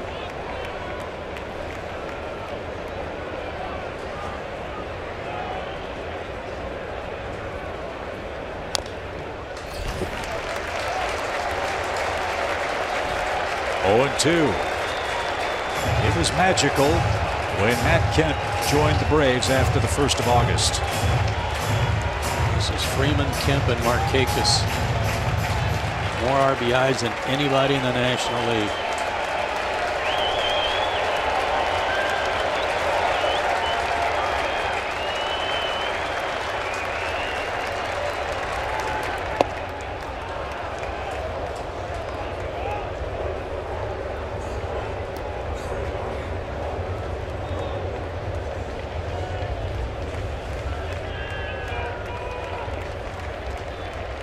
In case you're wondering, Freeman stole 6 bases last year, only got caught once.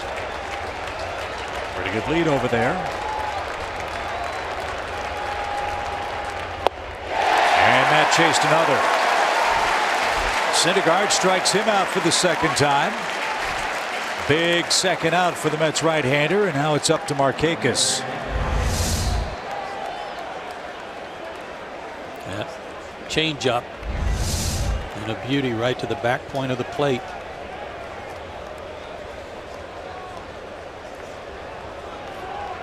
He threw that ball like there was an anvil attached to it. It just dropped. Yeah, he's sending a message to the entire league that, guess what, I got something else for you. Frightening prospect. 7 strikeouts for him now, 2 outs. He's gotten Markakis to swing and miss twice.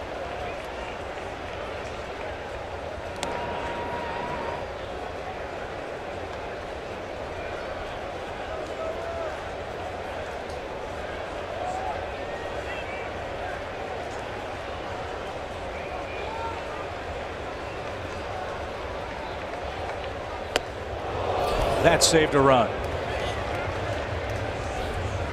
A run-saving stab by Rene Rivera. That was one of those where he reached back for a little extra. He took a higher leg kick after the throw over to first. Higher leg kick, and then really tried to air one out and almost sailed it to the backstop.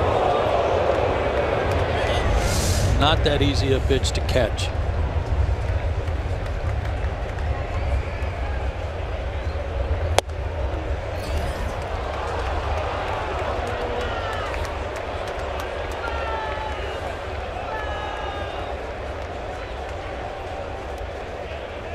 Again, Brandon Phillips, a right-hand hitter, waits next. The count is 2-0.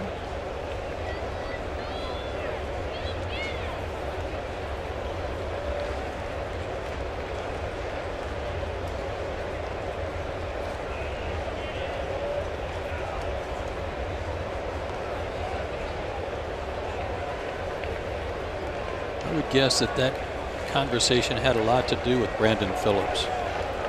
They're behind 2-0, and they don't want to give in here.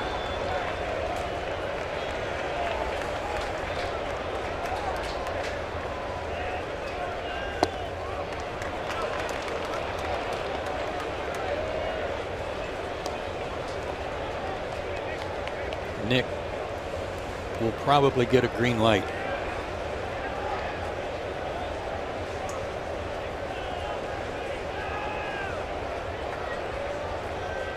Three balls, no strikes. He had one.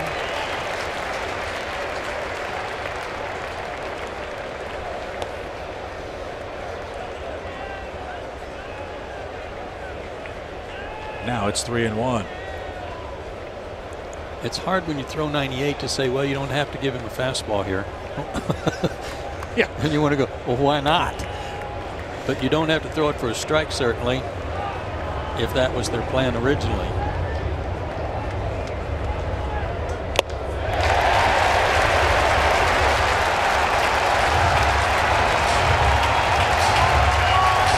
So Freddie Freeman will be running from first with a full count.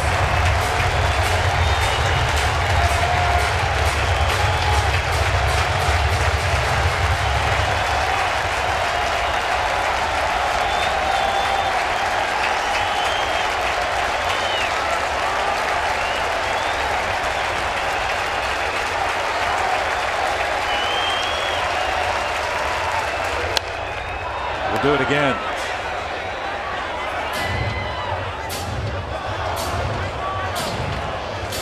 Each of the last 2 pitches have been in the low 90s. That was a two-seamer. The one before appeared to be a slider, so he's not just throwing a four-seamer in there for a strike. He doesn't appear concerned if he does walk in.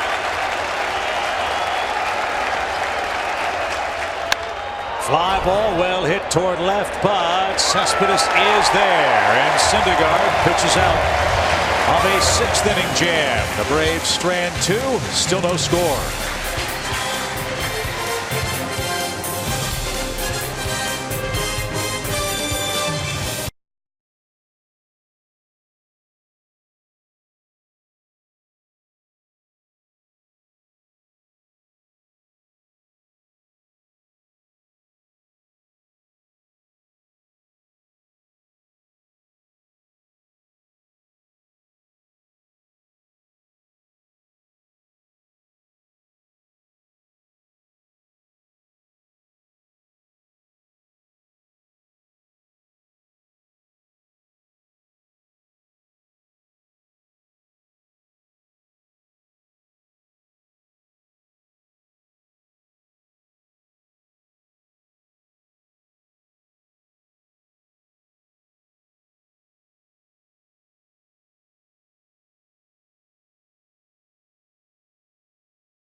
With runners at third base for Atlanta today.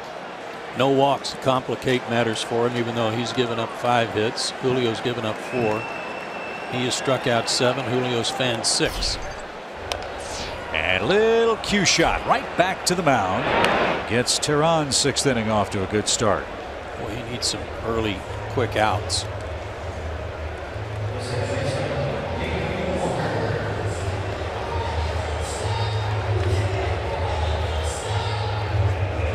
Kind of nice to have a quick 1-2-3 inning for the first time today and get Syndergaard right back out there. And Syndergaard had to throw 20 pitches in that sixth inning. Had runners first and third with 1 out after running the bases, you recall, the previous fifth.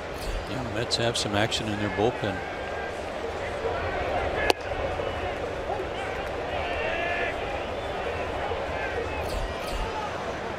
Hansel Robles, the first up in the Mets pen.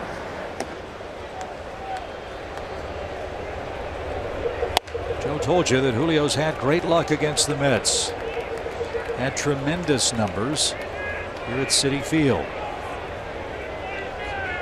Another shutout performance to this point through 5 1/3 innings.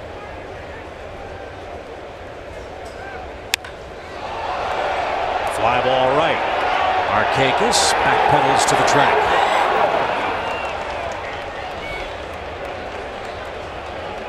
Two outs.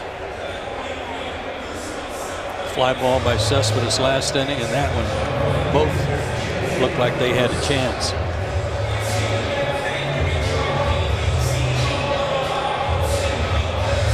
Well, you mentioned the shorter walls here at Citi Field. This is still a terrific pitcher's park. And with the wind blowing today rather briskly, that should aid the pitchers. completely different park, though. Would you agree, from what it was originally constructed to be? Very much so. That outer wall. All the new parks take so many design cues from other places. Kind of ironic that the former voice of the Mets was Bob Murphy. The back wall and left reminded me of Jack Murphy Stadium in San Diego. And it hit it over the deep fence for a home run. It's all changed now. See our True Green home turf dimensions. True Green, America's #1 pro lawn care company. Live life outside.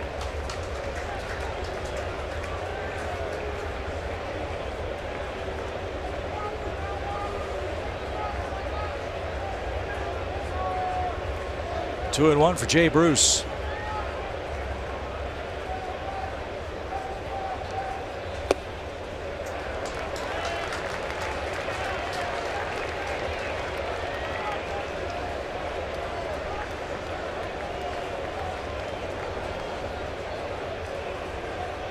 Be careful here.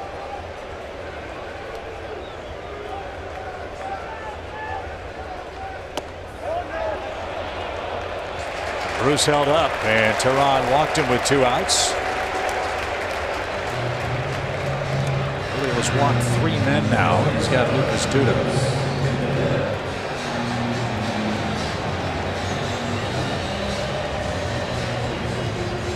And the Braves bullpen starts to stir.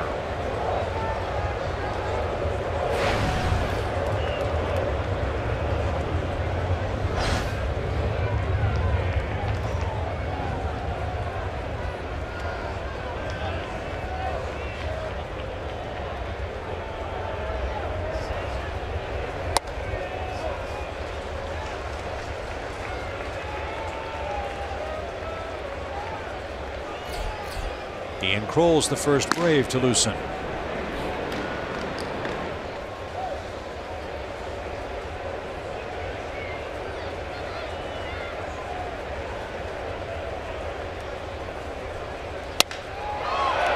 In the air, shallow left. Matt Kemp says he's got it, and he does. Julio Tehran works a scoreless 6th, and our duel continues into the 7th.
Xfinity X1 will change the way you experience TV.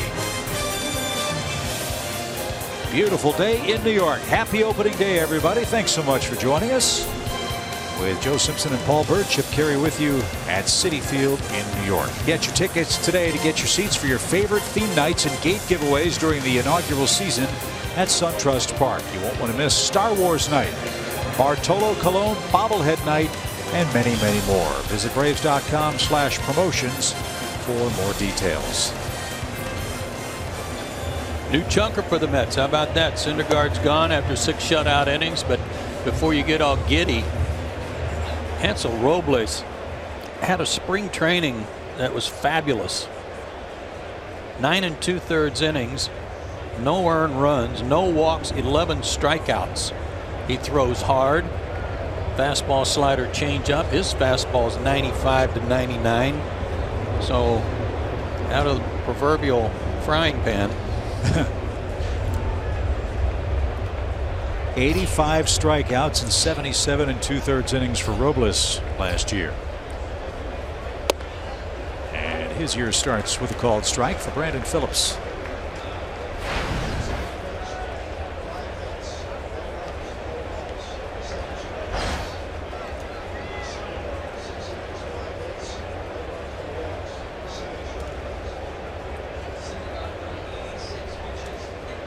Syndergaard was as good as advertised today. 86 pitches, 7 strikeouts, no walks.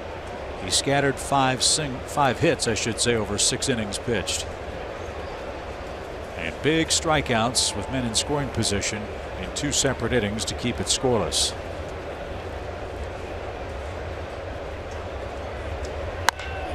To third. Oh, Jose Reyes picking and grinning.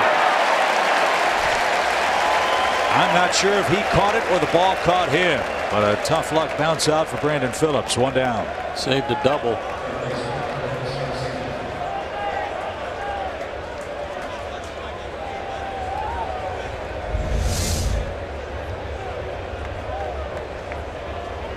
In between hop.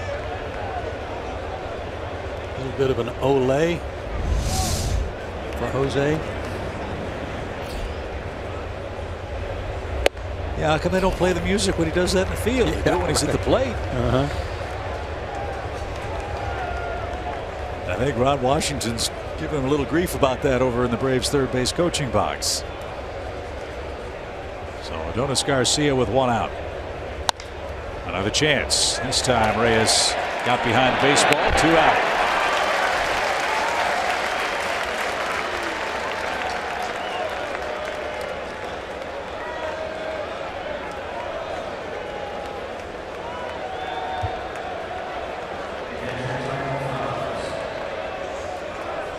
Tyler Flowers has had a good day. He's 1 for 2. He's done a nice job behind the plate with Julio Teheran. It would appear that both sides are turning the game over to their bullpens because Ian Kroll continues to throw for Atlanta. Jace Peterson's grabbed a bat. If Flowers reaches, he would hit for Julio.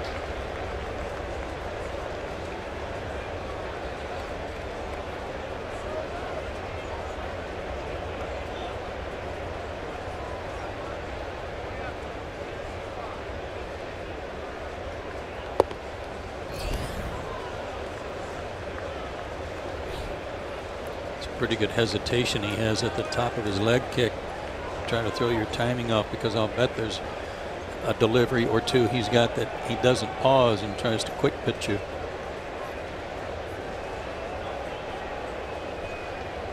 Three balls and a strike.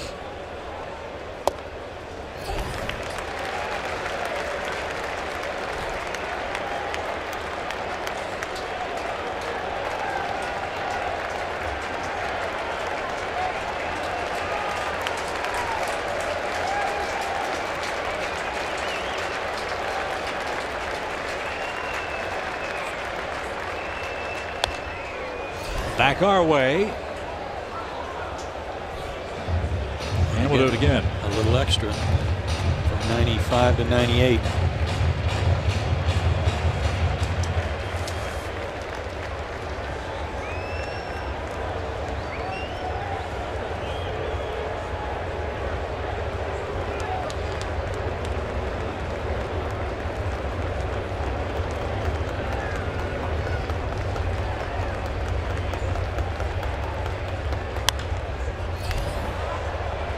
Battle here for Tyler Flowers. That's bullpen, again without Juris Familia. As Addison Reed, Robles, Rafael Montero, whom we saw pitch brilliantly against the Braves in the spring training game, and Fernando Salas from the right side. Josh Edgin, Josh Smoker, and Jerry Blevins are their left-handed relievers.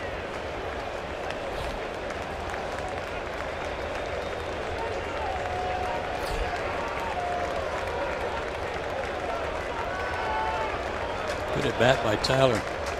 Maybe a little payoff right here.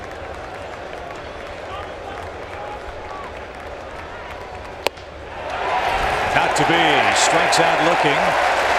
And we are headed to the 7th inning stretch. Terrific pitching from Tehran, Syndergaard, and Robles.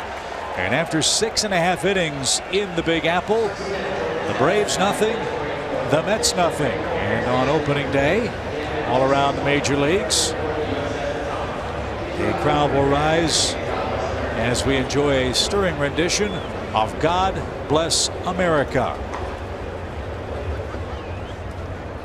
Please welcome firefighter Regina Wilson of the FDNY.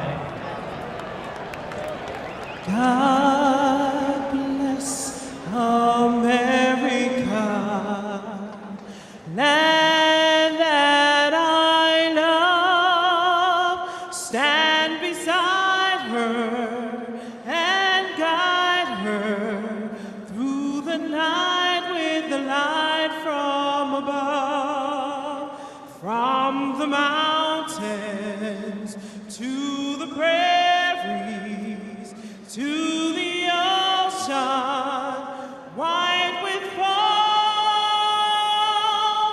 God bless America, my home, sweet home. God bless America, my home, sweet home.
sandwich. Hot dog's a hot dog. Everybody knows that. Is a hot dog a sandwich? I guess you could. What? Is it a sandwich? What's the correct answer? You guys know? I mean, yeah, bread with some meat in it. I would consider a hot dog a sandwich for sure. I would have to say no. A hot dog is not a sandwich. I'm not sure Nick's real sure though about his answer, is he? Oh, I agree with him. You're saying no. You're on the no side. I'm on the no side. Okay. Well, the starters did their job. Terrific, weren't they? So now it's a battle of the bullpens. First man out of the chute for the Braves. No surprise. Ian Kroll, who pitched in 63 games last year. 2 off the team lead. And the most by a Braves lefty since Luis Avalon pitched in 75 games back in 2013.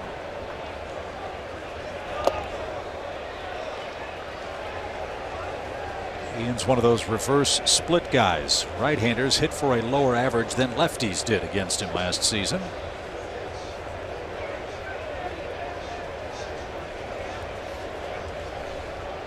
I say it all the time, but especially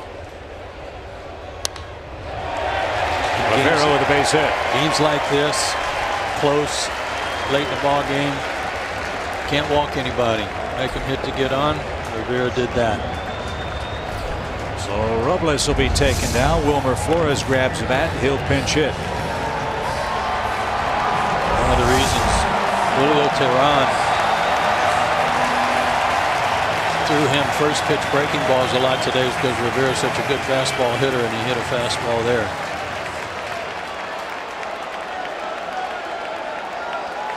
So Wilmer Flores will dig in. Travis d'Arnaud is the pinch runner for Rivera at first.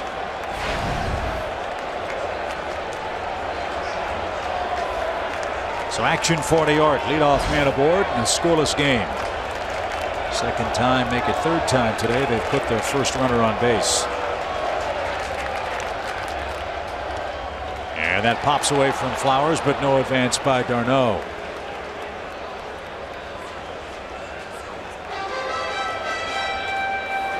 Flores, a very versatile player.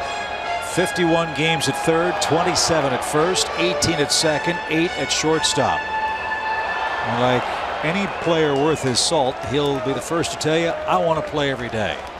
But the way the Mets are currently constructed, there's no place for him to play every day. No. An excellent fastball hitter. And a big kid, 6'3", 203 pounds.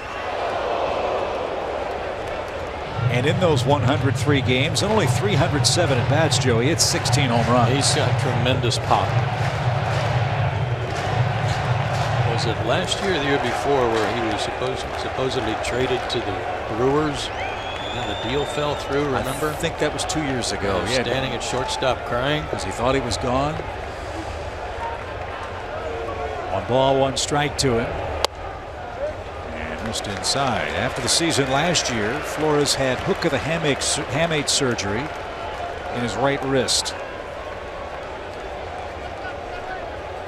And didn't play after September 10th because that wrist was bothering him, and he was missed. Down the stretch for New York.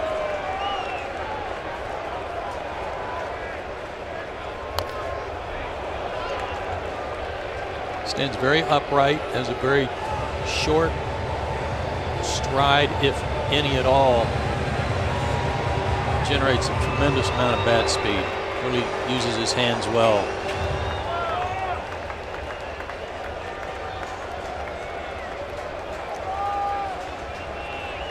Two balls, 2 strikes.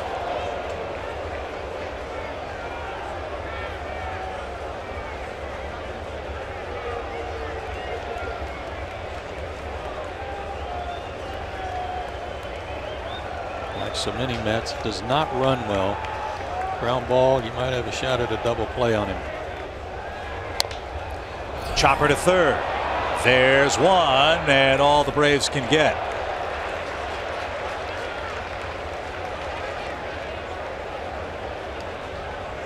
Brandon Phillips is wondering if d'Arnaud violated the slide rule. He went way past the second base bag, couldn't maintain contact with the bag.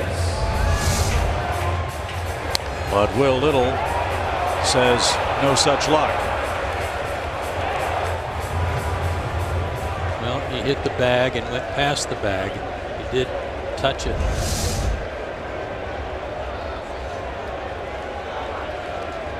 Brandon was not going to make a turn on that play anyway. Not after it was slowly hit, or a big hop to Adonis. So Cole gets his first out of the inning. Back to the top, and Jose Reyes 0 for 3, 2 strikeouts. Now hitting right-handed. And a little low.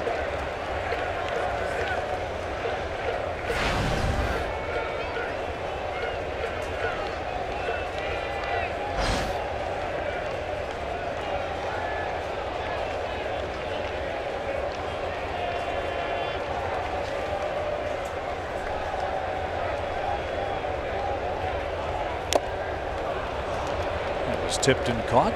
Hard to believe Jose Reyes is 33 years old now. He'll turn 34 in June. Four-time All-Star. Won the batting championship in 2011. And once led the league in hits back in 2008.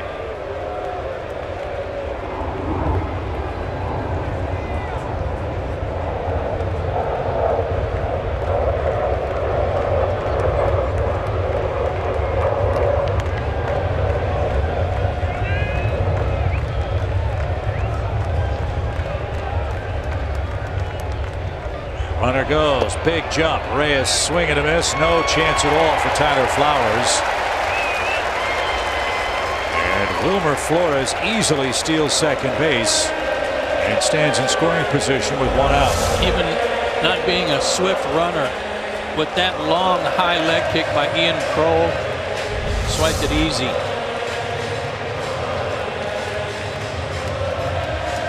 He had Flores leaning back to the bag on the pitch before. At that time, with a high leg kick, Flores went on his first move. Wilmer Flores stole all of 1 base in 103 games last year. And that could be a big one today. And a big lead at second now. And it pops away, but no advance.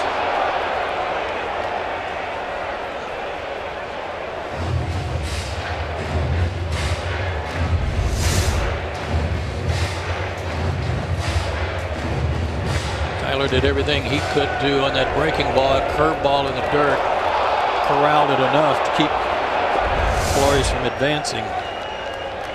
New third base coach for the Mets is Glenn Sherlock, also an excellent catching instructor.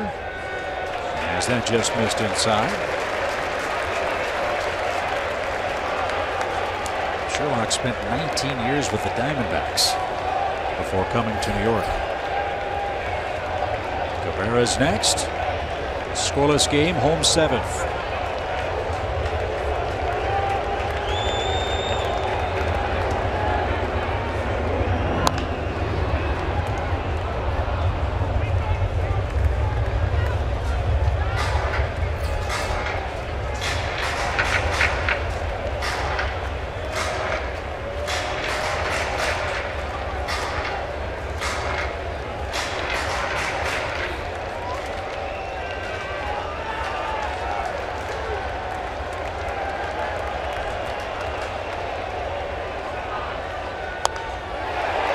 Reyes putting up a fight here.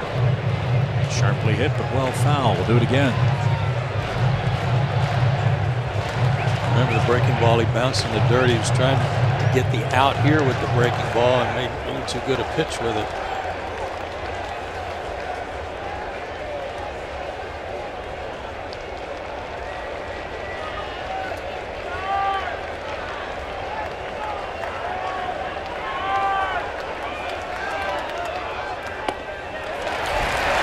So Cole loses Reyes, and now you've got big trouble.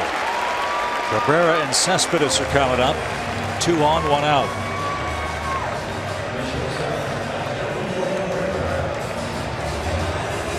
Mets have 5 hits. Cabrera's got 2 of them. And left-handed, swinging at the first pitch all 3 times.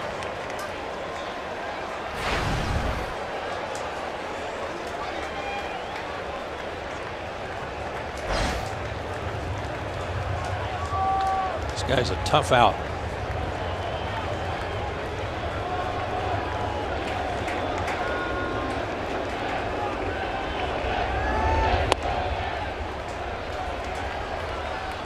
Perfect pitch over the corner for a called strike.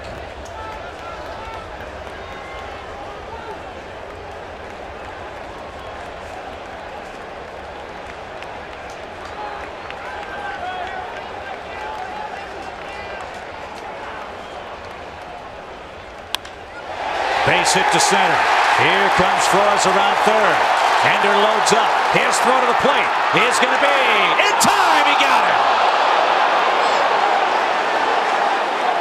The Gold Glover throws out Flores at the plate to keep it scoreless.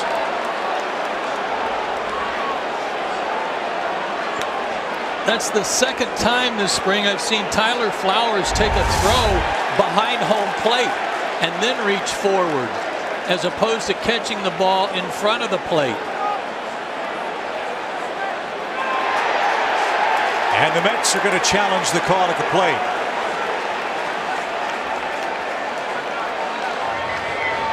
I think that first replay shows that the foot and the tag got to the plate at the same time.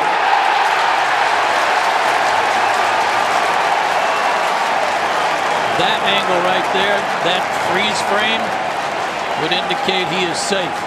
But why in the world take the throw behind home plate? I know there's a new rule that you can't block the plate without the baseball.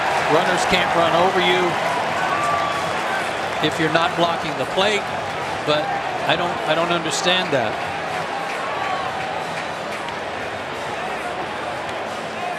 So game one, our first replay challenge. That throw, if you watch the flight of the ball, it was perfectly bounced, where if you're in front of the plate, you got a swipe tag going easily.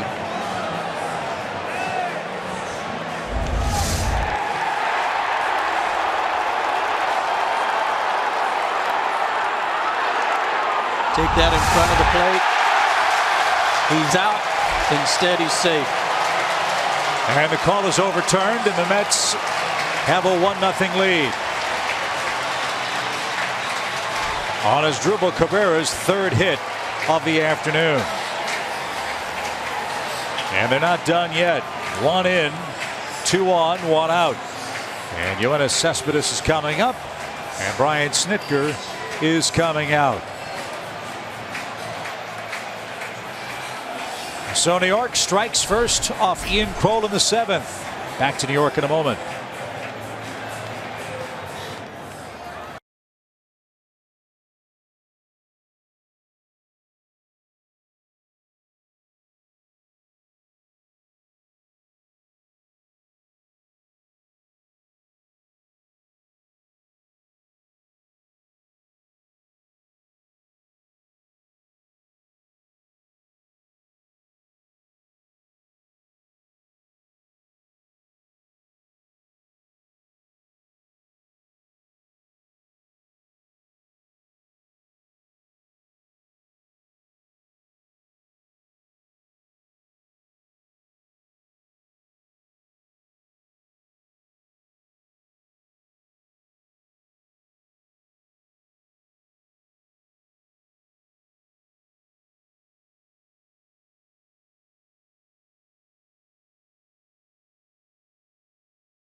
Ciarte on the base hit by Cabrera. But now watch this throw.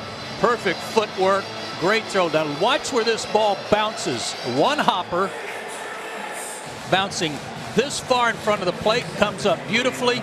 If you're in front of the plate, that is a perfect position to catch that hop and come down with a swipe tag, or then be able to block the plate. But no such luck for Atlanta, as Ian Kroll is charged with the first run of the game. The 2 runners aboard belong to Ian as well. And Chaz Rowe is on in relief. Rowe has the tough task of trying to retire Yoenis Cespedes. And you see Chaz's numbers. big slider for Chaz Rowe. When it's on, it's a very tough pitch to hit.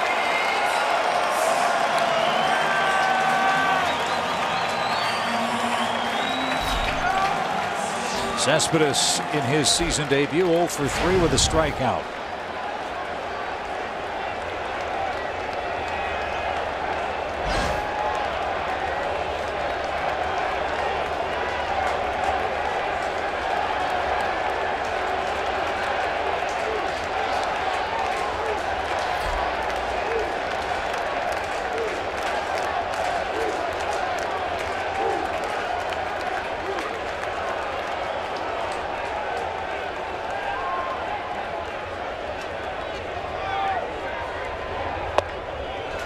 Low away, 1 ball, no strikes. Chaz Rowe's slider is a big sweeping slider. It's not a short downer as much as a wide right to left break.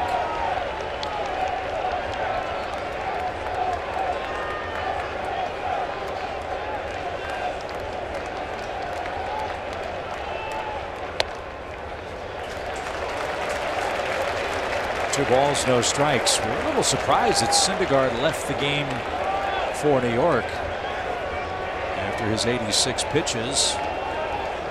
We found out that Syndergaard left with a blister on top of his right middle finger.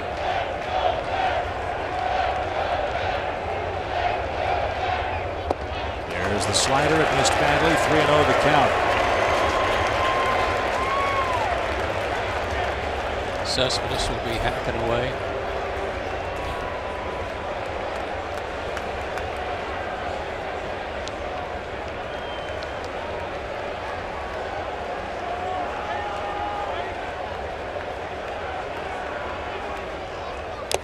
He was.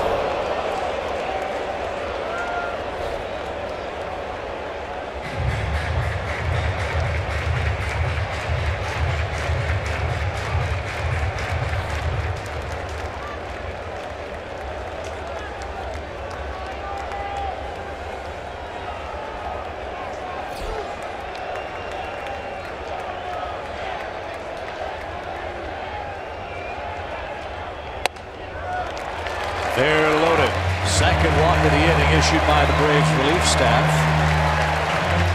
Now Granderson will come on with the bases loaded. Brian Snitker will grab the lineup card and employ a double switch for the Braves. Pitcher spot is due up to start inning number 8. But a big mess here in the 7th inning, as neither Rowe nor Kroll can retire the first batter they faced in the inning.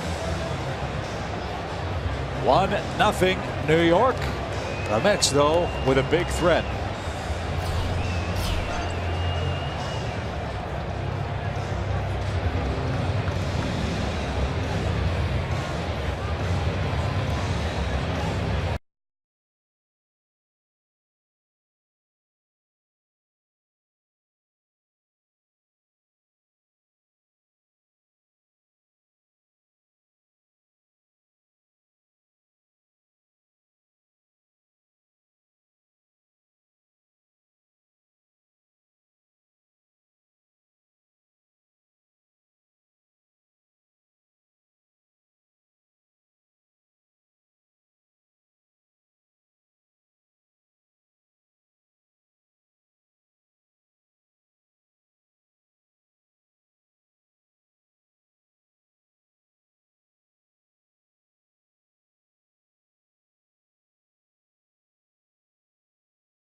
They threaten big time. Bases loaded, one out, double switch. Jace Peterson takes over at third base.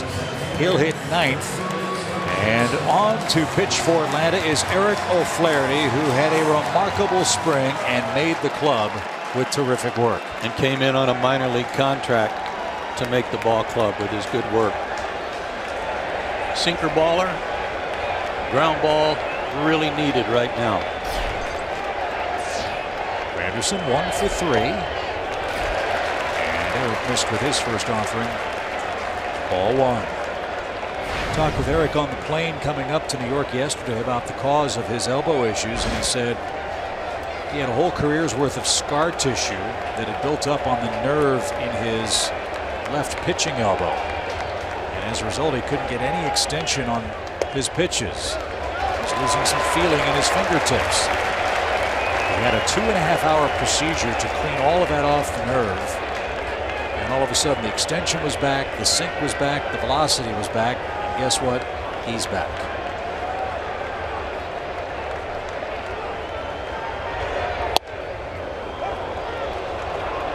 Two and 1 to count.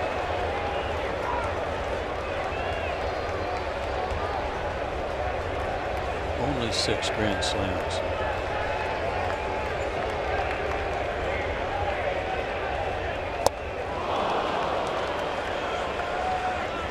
Well, and there's some evidence of that new and improved elbow because of the velocity. One of the things that had really plagued him with that nerve issue was that he couldn't throw the ball very hard. He couldn't extend his arm out the way he wanted to. He said he had to cut off his follow through.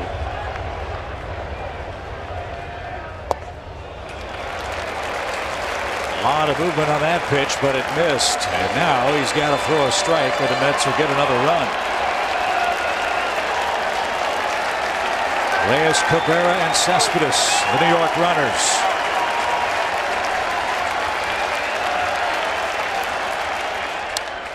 High fly ball towards center. Ender has to retreat. He'll make the catch and concede the run. A sacrifice fly makes it 2-0 New York.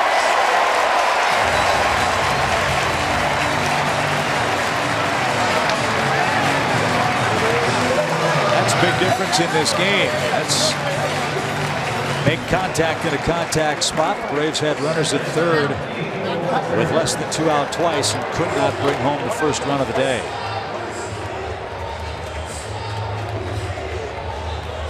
So New York 2, Atlanta nothing. And here again, Neil Walker. Well, and thanks to a couple of walks, they've been able to manufacture a run. And now 2 runs. Both charged to Ian Cole. And that caught a corner, a strike.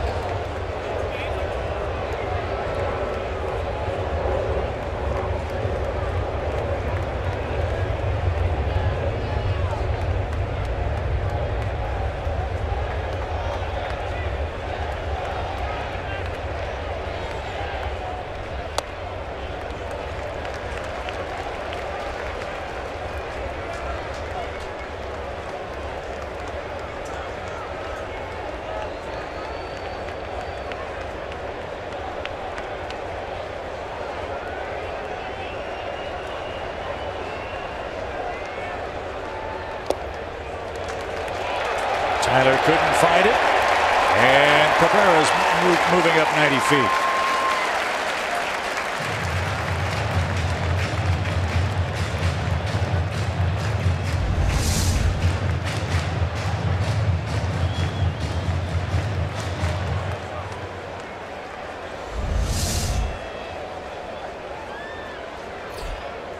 So wild pitch puts Mets runners at the corners. A little surprised that Cabrera didn't advance on the fly ball when the throw came into second. He might have been able to score on that.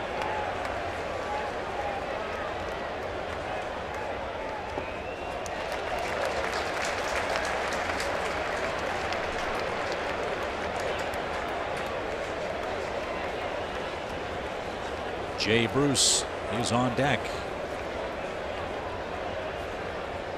Atlanta on its 3rd pitcher of the inning.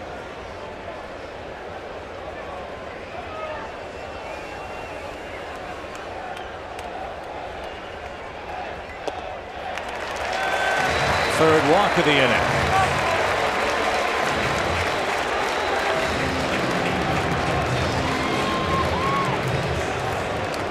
No way the Braves were going to give Walker much to hit. Now they've got the lefty-lefty matchup. Well, remember something I said at the beginning of this inning, at this stage of the game, a scoreless ball game, that you can't come in and afford to walk people. There have been 3 walks in the inning already by 3 different guys.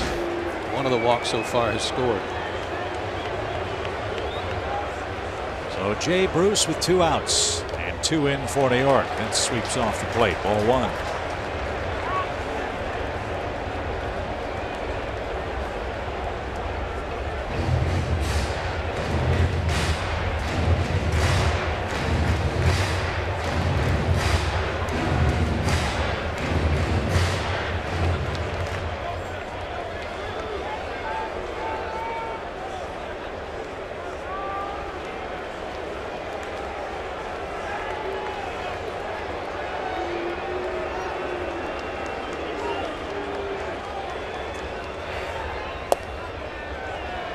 Had found the mark. And an even count. In the 8th, Peterson, Inciarte, and Dansby Swanson are due. Freddie Freeman lurking 4th. But can't give the Mets many more. A 2-0 game.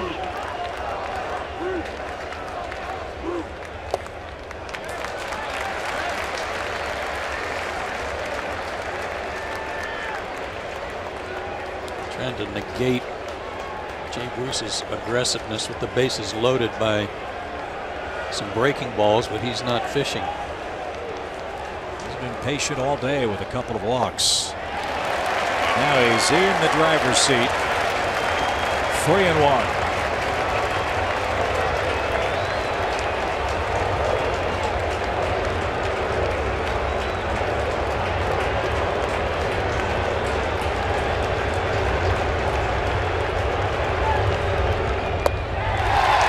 Bases loaded walk is the 4th walk of the inning.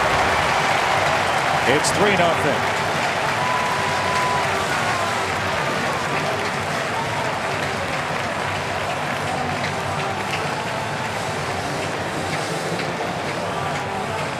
And it's the first visit from the Braves' new pitching coach, Chuck Hernandez, to try to settle down Eric O'Flaherty. The Mets will send a 9th man to the plate in the form of Lucas Duda. We'll stick around after our game for Braves Live post-game show brought to you by Xfinity. Jerome Jurinovich, Nick Green, and Brian Jordan are standing by in Atlanta to talk about Game 1 of our 2017 season. Also standing by for the news and highlights from around the major leagues to this point with a game break after this 7th inning, so stay tuned for that.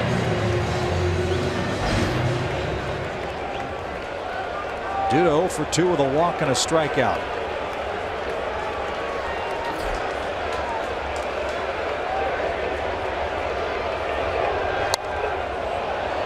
On 1. It might have been something that Chuck went out to tell him is get ahead.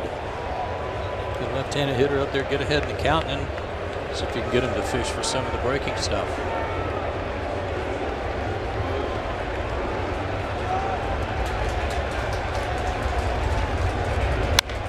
In the air, hard hit to center. Inciarte on a sprint, not going to get it. It's over his head. 3 runs are going to score on a Duda double, and the Mets have blown it open.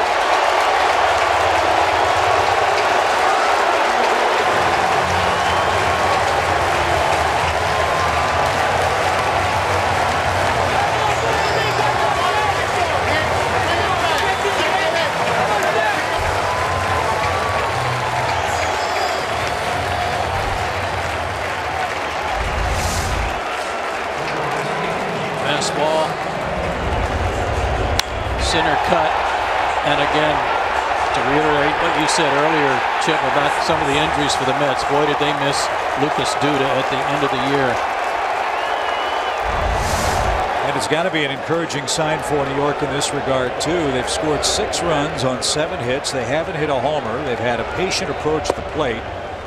And when they've had a run-scoring situation, by and large, they've put the ball in play, or they've been patient enough to get to favorable accounts. And they have jumped out 6-0 with a 6-run seventh.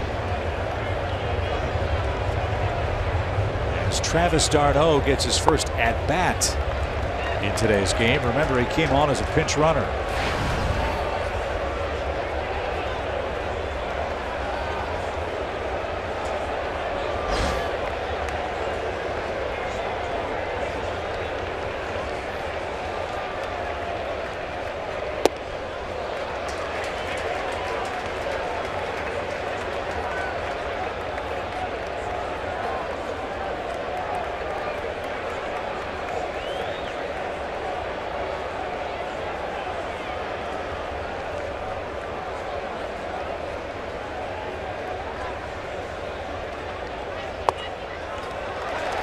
This is unbelievable. Another walk.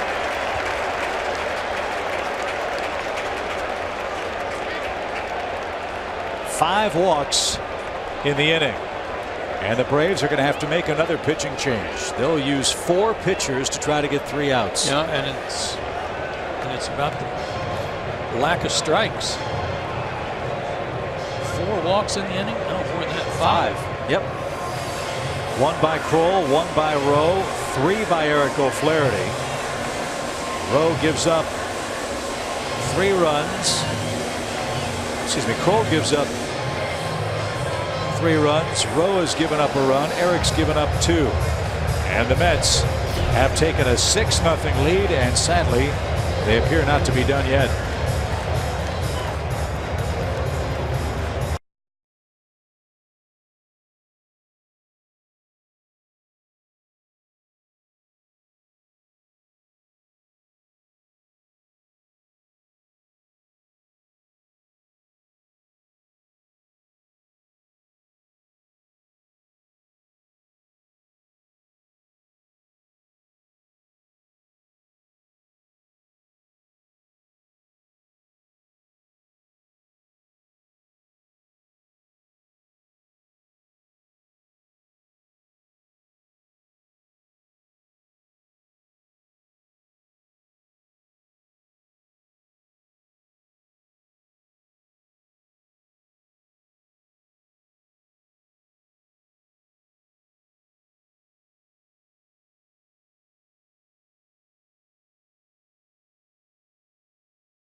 SunTrust.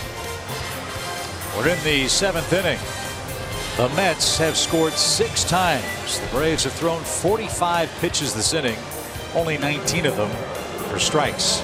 Follow Braves baseball live with the MLB.com at-bat mobile app. Stay connected to the game's best players all year long with Game Day, live game video highlights, radio broadcasts, stats, news, and more. Download MLB.com at-bat today. It's your #1 app for live baseball. Jose Ramirez is the 4th Braves pitcher to work in the 7th inning. Good numbers for the big club last year, but did not have a good spring.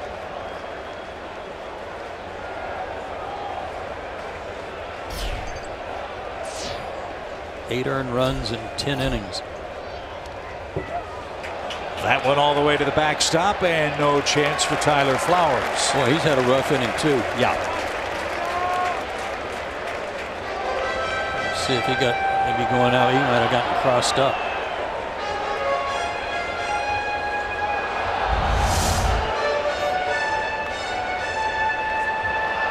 This inning began with a Rivera leadoff hit. Yeah, he was looking for a fastball. Flores bounced into a force play, then stole second. Jose Reyes walked. Cabrera with a single to center. And on the throw to the plate, the initial call was Flores was called out. The Mets challenged the call. It was overturned. They took a 1-0 lead. That was the end of the game for Ian Kroll. Chaz Rowe came in and walked Cespedes. Curtis Granderson with a sac fly against Eric O'Flaherty. Walker walked. Bruce walked. Duda doubled home 3. d'Arnaud walked. And now Flores hits for the second time in the inning. And has a 3-0 count. 48 pitches, 19 strikes from the Braves relief corps in this inning. Broken back. Dansby behind the second base bag. Throws on to first, and a disastrous 7th is mercifully in the books. New York scores 6 times. So without further ado, let's send it back to Atlanta. Jerome Jurinovich and the gang standing by with today's Xfinity game break. Happy opening day, Jerome.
New York changes for the Mets. Travis d'Arnaud's behind the plate. Fernando Salas is the new Mets pitcher.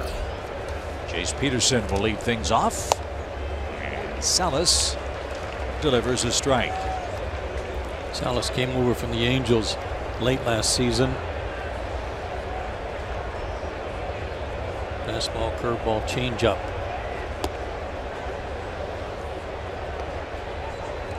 Great game through 6. Dissolved into a walk-a-thon for the Braves in the 7th. And the Mets scored 6 times to take the lead. Sharply hit, foul by Jace, out of play. It's 1-2. Big blow. Lucas Duda, who's bidding to be our star of the game today. Not too many men can hit the ball over the head of Ender Inciarte, but that's exactly what he did. A cannon shot for his first 3 RBIs of the year. And Arnaud can't handle that. 2 balls, 2 strikes.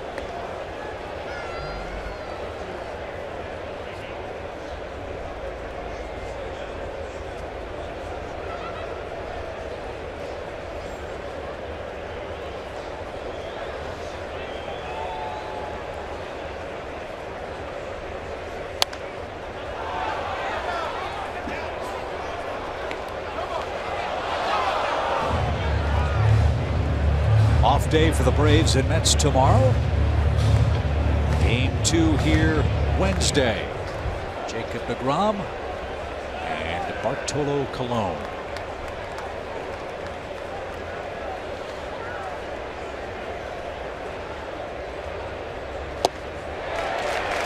Swing and a miss. As big a cheer as Bartolo got before the game makes you wonder who the Mets fans are going to root for on Wednesday night. It's the truth. That really was classy. When R.A. Dickey was announced. Yeah. And Bartolo Colon, I mean, standing ovation before the game today. Wasn't quite the same on the cheering side for Freddie Freeman. No. No. That'll be a fun matchup here for game 2. Matt Harvey and Jaime Garcia will work on Thursday. Out of play for Ender. He's 0 for 3 this afternoon.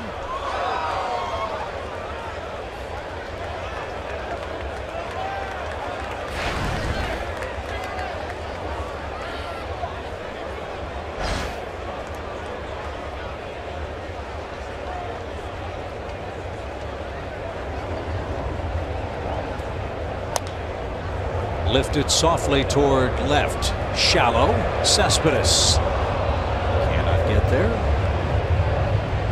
0-2.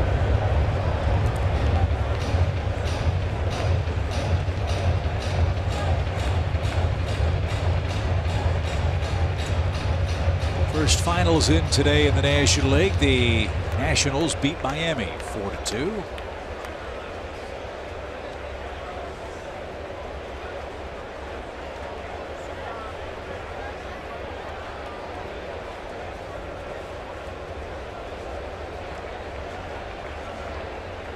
The 0-2 pitch for Inciarte. That's slapped toward left and again out of play. I think that was Strasburg and Volquez. I believe you're right. At Nationals Park. Miami led that game for a long time, 2-0. See if we can. No particulars on that one.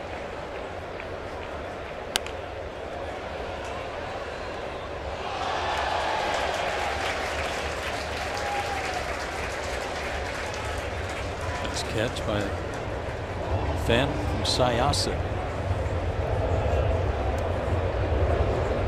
You know what? I think you're onto something. You can do the road games. I'll do the home ones.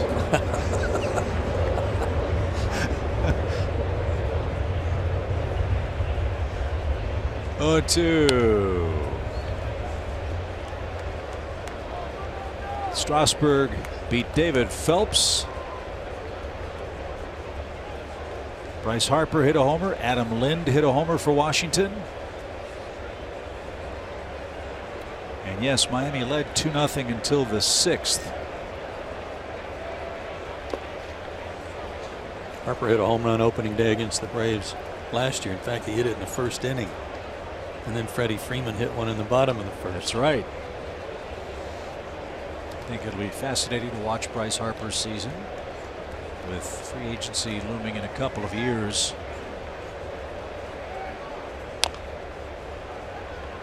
Tough at bat. Harper had the great year 2 years ago, a rather pedestrian year last year. Which Bryce Harper will we see?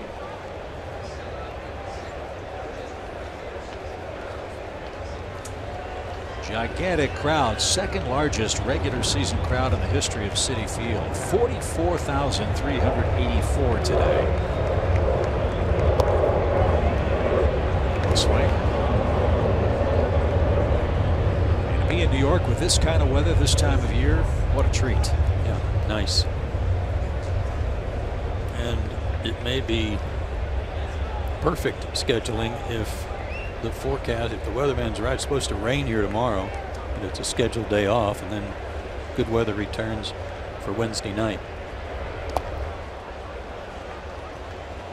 After this series, we'll head to Pittsburgh, where, shall we say, the weather forecast is a little interesting. Well, we got some good news. It's not supposed to rain Friday in Pittsburgh. It's going to snow.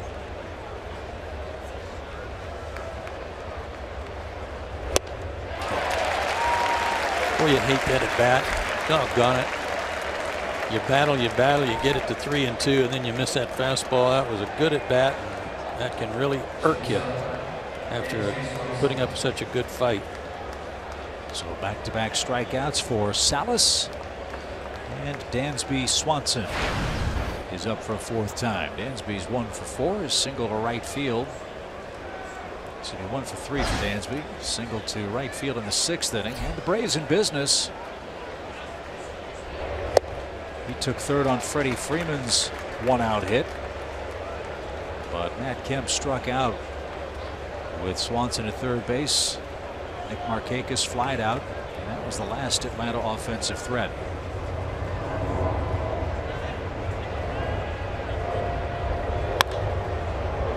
In the air to right, and that retires the side. Home 8 for New York, a big 7th as the Mets comfortably in front.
From New York with Paul Burt and Joe Simpson, Chip Carey with you. A beautiful game until the Mets exploded with 6 runs in the 7th inning.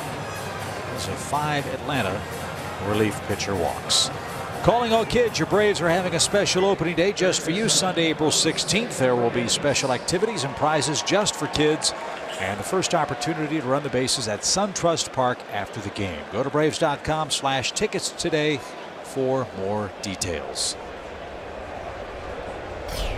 Jose Ramirez back out there for Atlanta. Jose Reyes, the Mets leadoff man.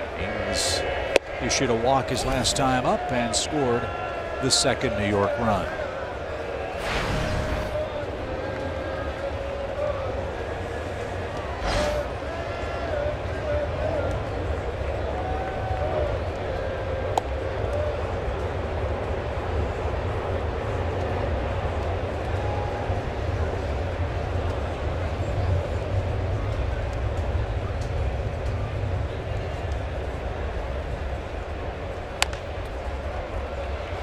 Freeman with a flip to first. And there's out number 1. It's a season of firsts starting April 14th. Bear witness to Braves history as we highlight the first homer, steal, and many other first moments at SunTrust Park. Watch a season of firsts exclusively on Fox Sports South and Fox Sports Southeast, presented by Bill Holt Chevrolet.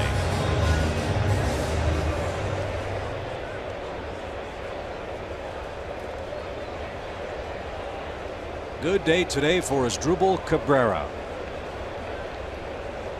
3 hits, an RBI, and a run scored. Doing today what he did to the Braves all year long last season when he hit over 300 against Braves pitching.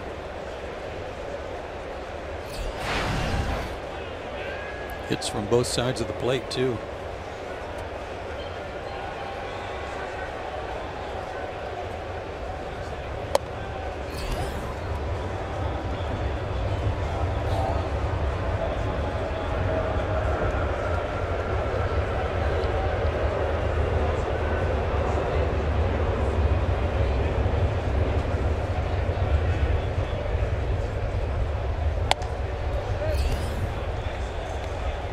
Two balls and a strike.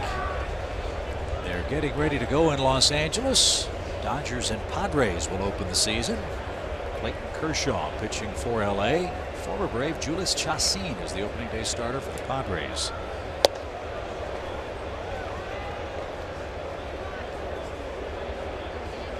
Phillies visit Cincinnati.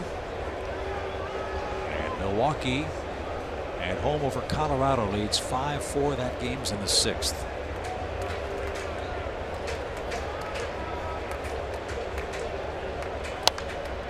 Out of play left side, 2-2 your count. Ramirez has had Cabrera off balance and reaching. Part of that, the fact that he throws 97.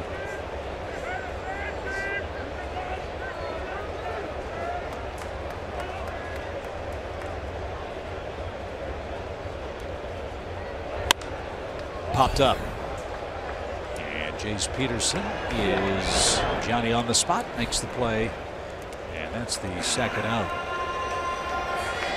And folks wonder why scoring's down in the major leagues and why it's so difficult to come back in games. I think the point you just made.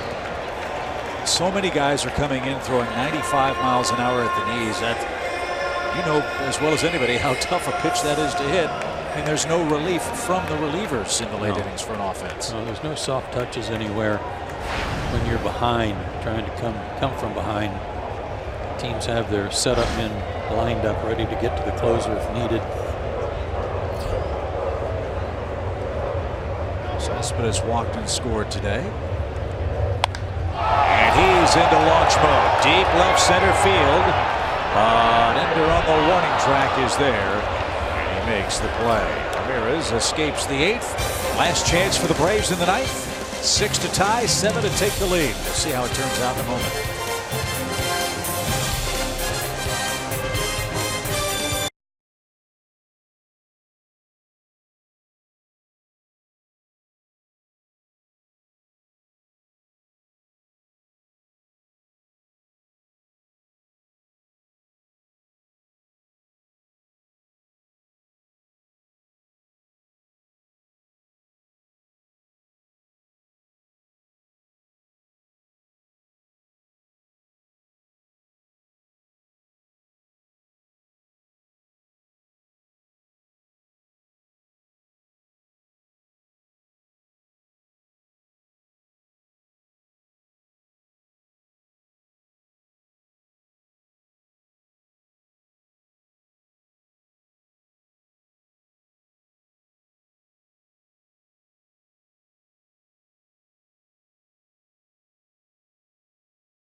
It's 6-0 New York, 6 runs in the 7th for the Metropolitans. Freddie Freeman set to lead off the ninth inning, and he's our Georgia lottery hitting the jackpot feature. Major League leader since 2013 at this ballpark. Freddie Freeman higher than anyone. Anthony Rendon, Washington Nationals second, and then come 3 Mets. Minimum 125 plate appearances. He's one of the starters for the Mets, Robert Gesellman, who's going to get an inning of work in. Be a while before they get to his turn in the rotation. He pitched very impressively against the Braves in September last year. And it's obvious that on opening day 2017 that the Mets, after signing Yoenis Cespedes to that big contract, cannot afford a team barber. Apparently.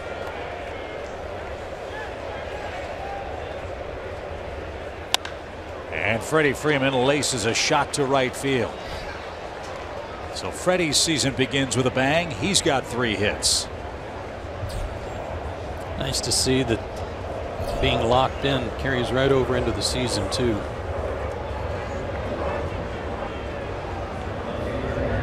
Here's Kemp. Tough day at the plate for Matt.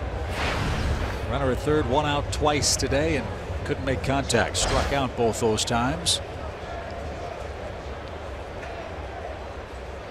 And 0 for 3 overall.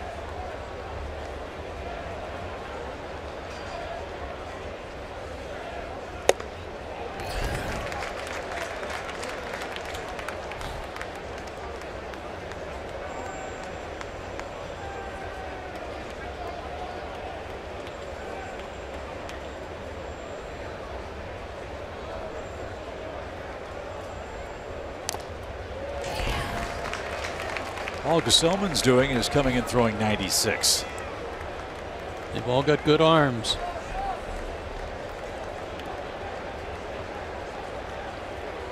A 13th round pick by the Mets in 2011. Last year 4-2 in 7 starts.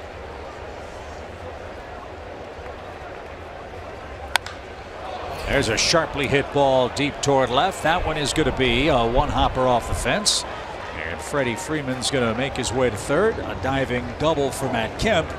And on an 0-2 pitch, Kemp has his first hit of the year. Atlanta's got 2 in scoring position with nobody out. He was on time with that swing. He'd been late most of the day. That fastball was coming back to him, and he got the barrel on that one.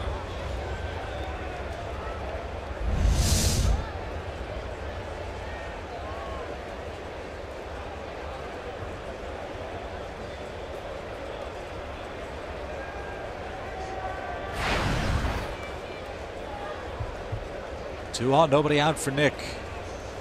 He struck out twice in 3 trips today.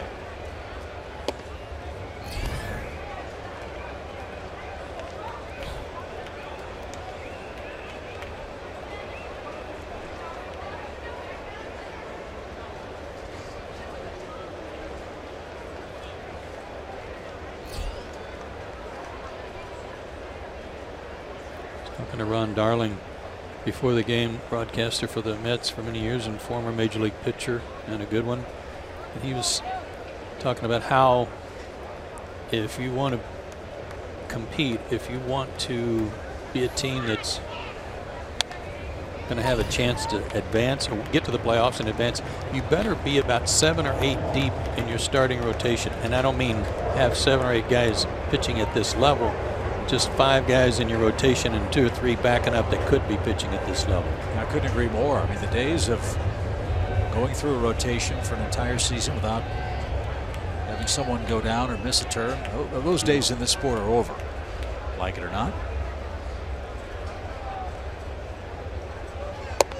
And he was talking about how, and I agree with him 100%, pitchers these days they get to the big leagues sometimes without knowing what it really takes, what you got to pitch with sometimes, the aches and pains that you're not always 100%, and you've got to go out there when you're less than 100%. Joe, if I can take a swat at this horse, I agree with you 100%. I think something else, guys are throwing so much harder now and getting injured more. I don't want to say they're not dependable, but you know, guys get hurt more. So it's just the fact that you have to have that extra starter, or you have to have a long guy that can go and give you 5 or 6 innings, or go in the rotation and give you a spot start. Very, very crucial. Yeah, and Paul, it's not that they're not as well conditioned. It's just that they're just putting so much more stress on their arms, correct? That's correct. I mean, even the Tommy John ligament, you do not use that until you throw harder than 82 miles an hour. So that tells me that with velocity comes more stress on the arm. So when you start throwing 98, 99 miles an hour, a lot of guys throwing 92 to 95. Talked to a scout the other day. He said, Paul, I can't turn in a right-hander in unless he throws 92. You know, back when I started, if you threw 92, you had a great arm. Right. Now that's what you have to have just to turn a guy in to get him drafted. That pitch backed up, and Markakis took it for a called third strike.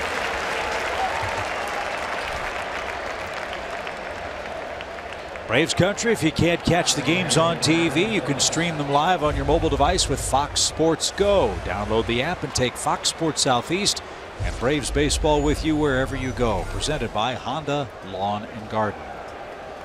Tell you how tough a day it's been for the Braves. Nick Markakis doesn't strike out much, and he's tough to strike out, and he's fanned 3 times today.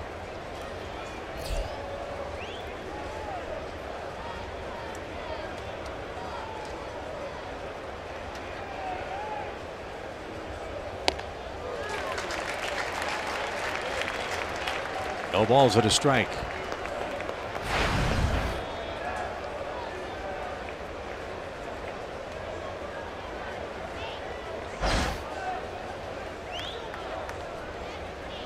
Brandon Phillips picked up the first hit of the season for the Braves. A 2-out single in the second off Syndergaard, who was terrific today, as was Julio Teheran. Neither starter will factor in the decision today. Julio struck out 6, Syndergaard struck out 7 before leaving with a blister on the top of his right middle finger. Yes.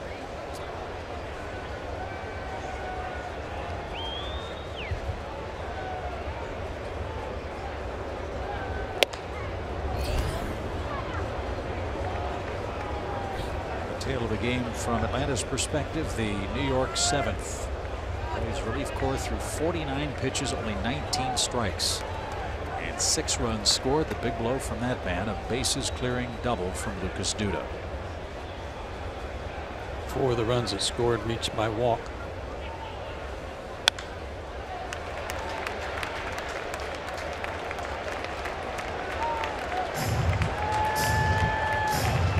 Two balls, 2 strikes. Big day for Asdrubal Cabrera. That's shortstop with 3 hits.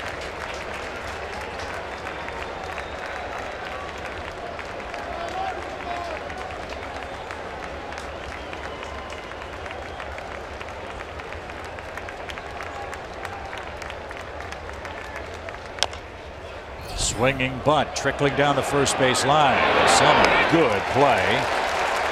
And the throw back to second, and that Kemp's doubled off, and that's how the game's going to end.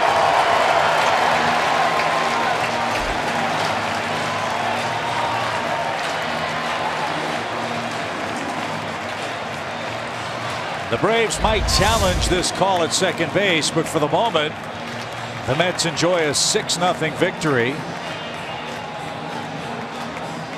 As Kemp tagged out by Asdrubal Cabrera, standing at the second base bag. Freddie Freeman threw that all off. He broke for home and then stopped, fearful that Gesellman didn't have a play at first. He'd just come home, and then when he stopped, that kind of hung Kemp out to dry. And that indeed is your final score. The Mets shut out Atlanta with a 6-run 7th.